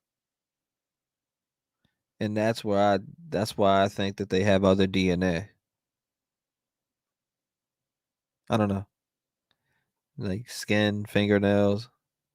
101. What do they do when they go to a crime scene, especially a murder crime scene? They bag the victim's hands. So defensive wounds is a sign of fighting back, protecting yourself. Did they grab bryankohberger, if he is the guy allegedly, or whoever it is, the suspect? Did they grab him? Is there DNA under their fingernails? Were they able to reach that? That is an important clue and something that I wanted to point out to everybody. Not to say that you wouldn't find it, but it's very important that we make note of that. And each victim was stabbed multiple times. There was no sign of sexual assault. Investigators have determined 2 areas of interest within the city and have provided maps which are on our Facebook page and on our website. And these are areas that they have canvassed for additional surveillance video and tips, and have contacted several residents in the areas. The areas are generally south of Taylor Avenue to Palouse River Drive and west of Highway 95. Detectives have also canvassed several other neighborhoods looking for evidence, looking for additional surveillance video, and contacting residents and speaking to them to see if they may have heard or seen something. I want to address several areas of speculation, conjecture, and misinformation that has circulated on social media Oh, wow. platforms. And Thanks for sharing. otherwise. We do not believe the following individuals are involved in this crime. The 2 surviving roommates, a male seen at the grub truck food vendor downtown, specifically wearing a white hoodie, a private party who provided rides home to Kaylee and Madison in the early morning hour of November 13th. Additionally, the identity of the 911 caller and the 911 call have not been released. So any information out there is speculation about that. So now that we have deep dove through 2 of the pressers, now I want to kind of talk about this Banfield footage, because I remember when the Banfield body cam first came out, there was a lot of rumors. People said they heard screams. There was 4 people that walked by in the background and that these kids were suspicious. Vehicles driving by at the time that this stop was conducted with the beer, and people seen this vehicle drive by. I remember all the phone calls that we got, because we were live most of the time, and you can go back and check those lives out. We were live for 8 to 10 hours a day taking. Hold on. What part is that? Oh yeah, this part. Hold on. Let's get up here. I just feel like there's and still puzzles some people now. Not sure this has to do with the Gonsalves Hold on, family. we gotta jump When up they to here. sat down with Brian That's Ensign PA. on News Nation, There was they also had an Brian. interview where the whole family was sitting down Was and they there? were all speaking about just the case and what was going on and the problems. Now, Steve specifically said here, I don't know what would prevent you from sharing someone's alibi, something along that context. Now, who we was talking about or who they were talking about, I'm not sure it even matters no more. But I'm just pointing out different things along this documentary that, puzzled us during the Where? investigation and still puzzles some people now. You don't have to give a name, but I mean, is it someone Where? that she knew or? I have something to say about that. I just feel like there's been a couple individuals that were cleared very fast. That may not, maybe shouldn't have been. And yeah, Share the strong alibi. just really fast. Share the strong alibi. Just really fast. Share the strong alibi. Just really fast. If you Just can like, dismiss. an hour later, and we're like, what? And I don't know.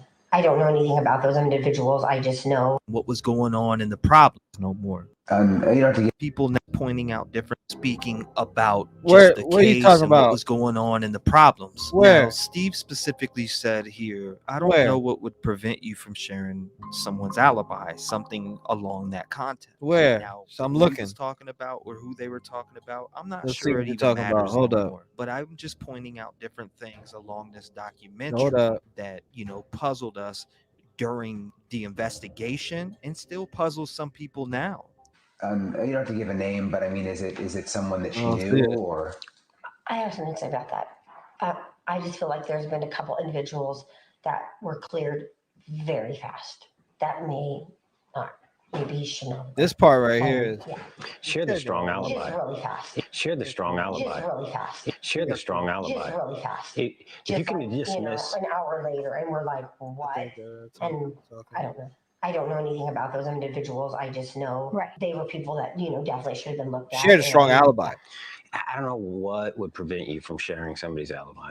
Okay, so I have one more thing I want to share with you guys before we get out of here on this small deep dive documentary. Documentary. I was able to find a clip of the coroner No from the butt. Idaho murders. Now, this is what she said here. Kathy, with a C, Mabbutt, Mabbutt. And I'm going to ask you, how long have you been doing this for? I've been doing it for 16 years, and I just got reelected for another 4. When did you get the call on Sunday? I got the call just a few minutes after noon that there were 4 homicides, but I didn't go to the scene because of law enforcement doing their investigation first. So I didn't actually go to the scene until about 5 or 5:30. Can you walk us through, like, for our viewers, What? kind of the process between when police show up and then you guys getting the bodies and doing your examinations? Sure. Well, law enforcement goes through and looks for any evidence, takes videos and pictures of everything in there, and they'll start talking with people. So I don't really need to be there for that. They can't move the bodies. The bodies My have to butt. stay as they were until the coroner gets there. So those are really that's what my job is, to look at the bodies. As a coroner, do you guys do the autopsies and all that? No, we some do if they're an actual medical examiner, but we have forensic pathologists and we contract with Spokane to do that. So in your experience, what is it that you saw when you showed up? Well, there was a lot of blood. It was, yeah. You're running all 4 deaths, homicides? Yes. And can you give us a manner of death? I mean, I believe that the press release was that they were from a sharp object. you said this lady is talking crazy in the beginning. Did she like the attention? It's unprofessional. So stabbings. yeah, we'll know more after the autopsies tomorrow. And do you believe this could be a murder-suicide? No, there are 4 homicides. She said that for certain.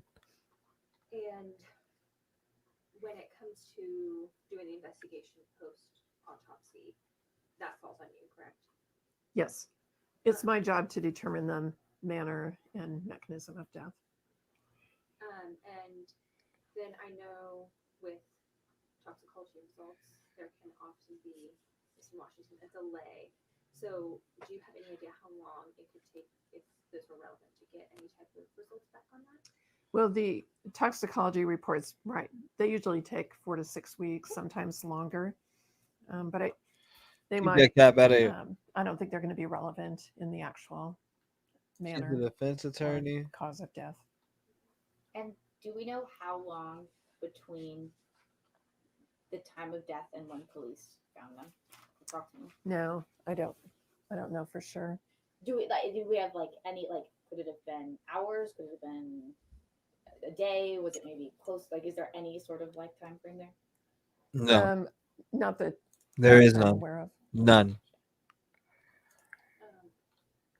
And you said the scene was really difficult. I mean, is this something you've had to deal with before in Moscow? Since I've been coroner, there have been at least 2 other multiple homicide scenes that I've been involved in. So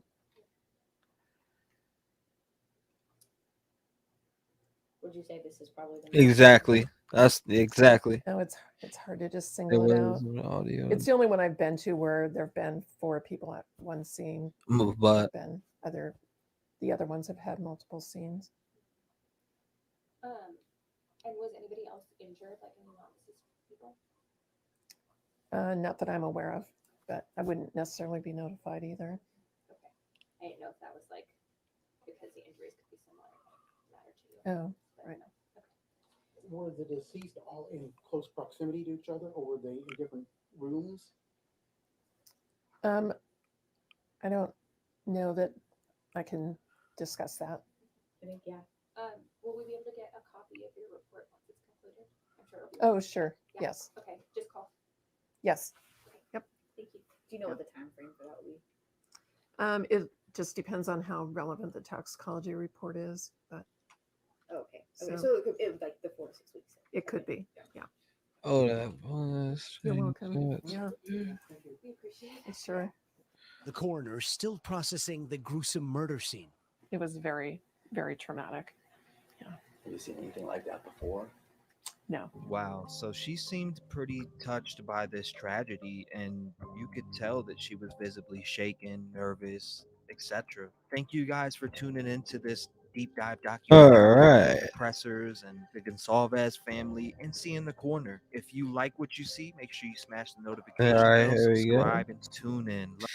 Crazy. They use nice speaks volumes, zooming in. He said zooming in on that thing. Toxicology would have nothing to do with being stabbed to death. Exactly. Doozy, will you? Anyone would be freaked. Good afternoon. What's going on? Welcome if you are just coming in. Just been chilling. I seen someone. Hold up. Who was that? A70 was trying to get on the show. I see. Anyone would be freaked. But I'm looking in my folder here to see what videos I have. I have this loud one. I have this one.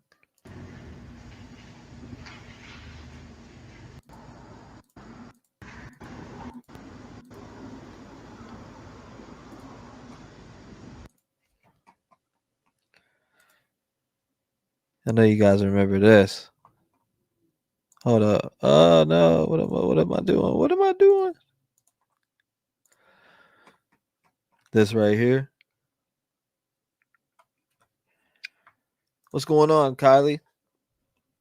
Hi, Trev. I hope you are well. Thank you. I appreciate that. I hope you're well also. Gypsy, thank you. Doozy, well, yeah, anyone would be freaked. Well, yeah, anyone would be freaked. She's definitely hiding things, hence arms crossed, guarded. Chris says zooming in on that thing. I remember zooming in on this live. I remember this. Remember Drip Drop was in the building? We had a bunch of people in here. I jumped on that night. We zoomed right in on this. This is that Linda Lane footage.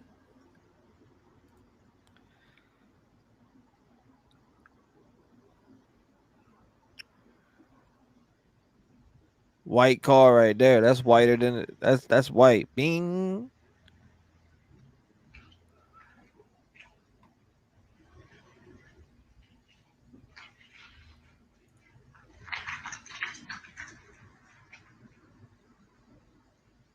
Good to refresh for sure.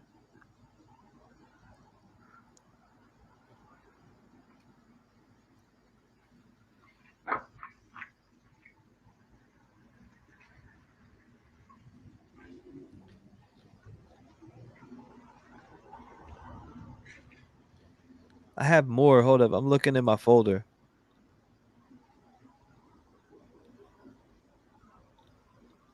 I'm just looking through my folder right now.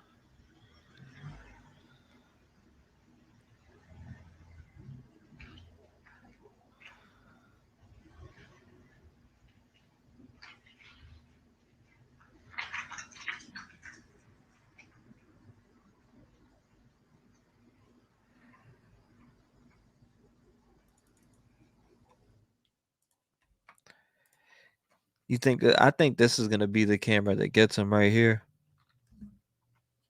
In the tree.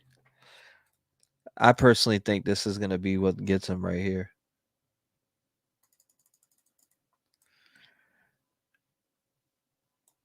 This right there is gonna be what gets him, in my opinion. Markup. Can we? I think that's gonna be his downfall right there. Thoughts? That's my thoughts. I think that he's personally this right here is gonna be his downfall.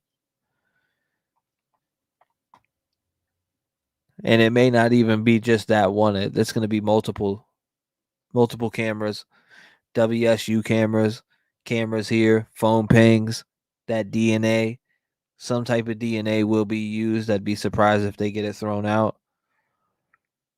I'm surprised if there's other DNA that we don't know about. I'm telling you this right now. There's something in there, right? I mean, Showalter and the roommates. Yeah, I heard Steve G has that video. Oh, wow. The girl on the right. Rabbit Hutch says that will be one of many cameras that catch him. Exactly. That's what I'm saying. This ain't the only camera. There's several. There is several cameras. Hold up. I'm looking for the little PDF that I made on this. Maybe it's in here. Let me scroll down in here.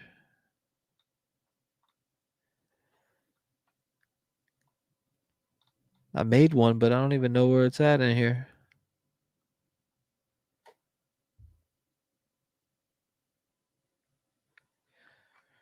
Let's see. Where is that bad boy hiding at?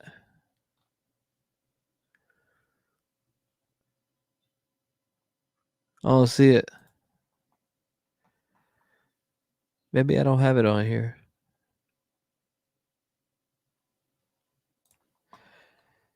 Gypsy, thank you. I appreciate that, Gypsy.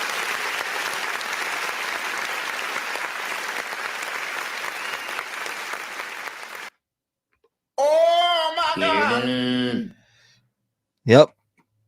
But I do think that's going to be his downfall. What else do we have here? Then you have this specifically.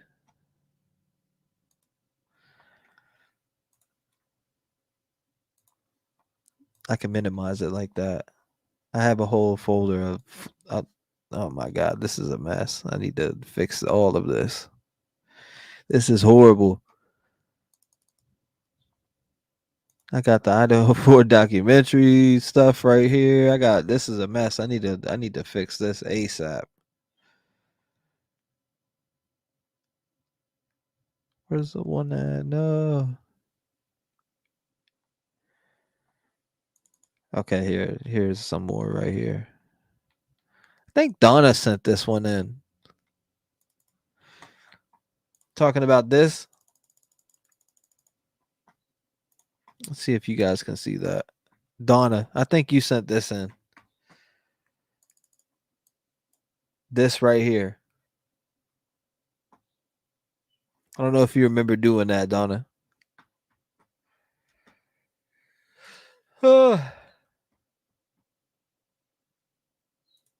markup.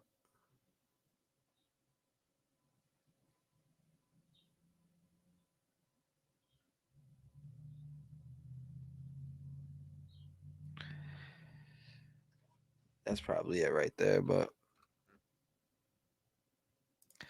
anyways, I'm about to get off. I appreciate you guys chilling for a little bit. There's no telling, I'll probably be on late night. You never know. My schedule's about to be weird, so but I'm definitely gonna be on. I appreciate you guys being here. Love you all. You already know what time it is. Rev Gang family in the building. You already know I love you guys. I appreciate you showing up. There's a lot coming up. It's not just going to be the Idaho 4 case on this channel. There's going to be tons of different cases. Yes, we will be pushing Idaho 4. We are going to be pushing tons of different cases. There's a lot that are being pushed towards me right now. I see one in particular that's taken over a lot. We're about to check that out also. So there's a lot going on. We have a lot going on. And all I have to say to that is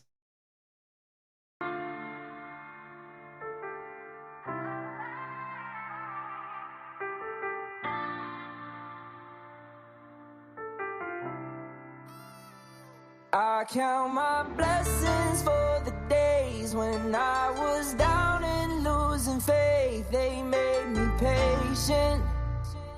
All I can say is thank you. I really wouldn't be the same if I ain't gone through all the pain. Look what it made me. All I can say is thank you. It wouldn't be the same with none of y'all by my side. You hold me down every day and it makes me strive.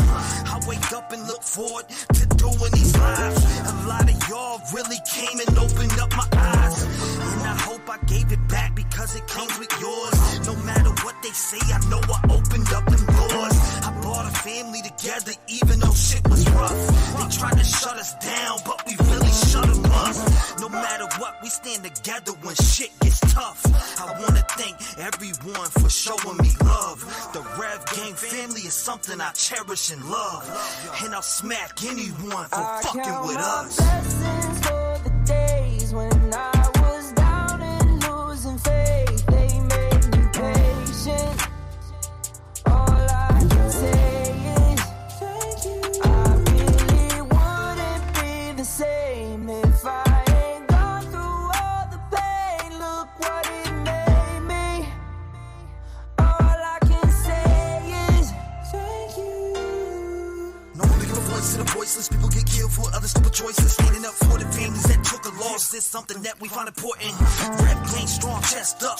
Little homie, keep your head up. You can be whatever you want. Get rid of the fake and it will lead up. All my life I strive for greatness. I manifested my time with patience. People try to copy us, but respect is earned. It's not an obligation. I love the fam and they love me back, and that's why I always have the backs. I give a voice to those people who were never given a chance for them slimy cats. When you come here, you ain't a number to me. I really take time to read what I see. Don't forget to lock your doors, cause there's danger all up in these streets. Y'all really put life into the air that I breathe. I really am thankful for all of my peeps. Your loyalty means a lot to me, so this is a special thank you from me. Blessings for the days when I was down and losing faith. They made me patient. All I can say is thank you. I really wouldn't be the same if I ain't gone through all the pain. Look what it made me. All I can say is thank you. Thank you.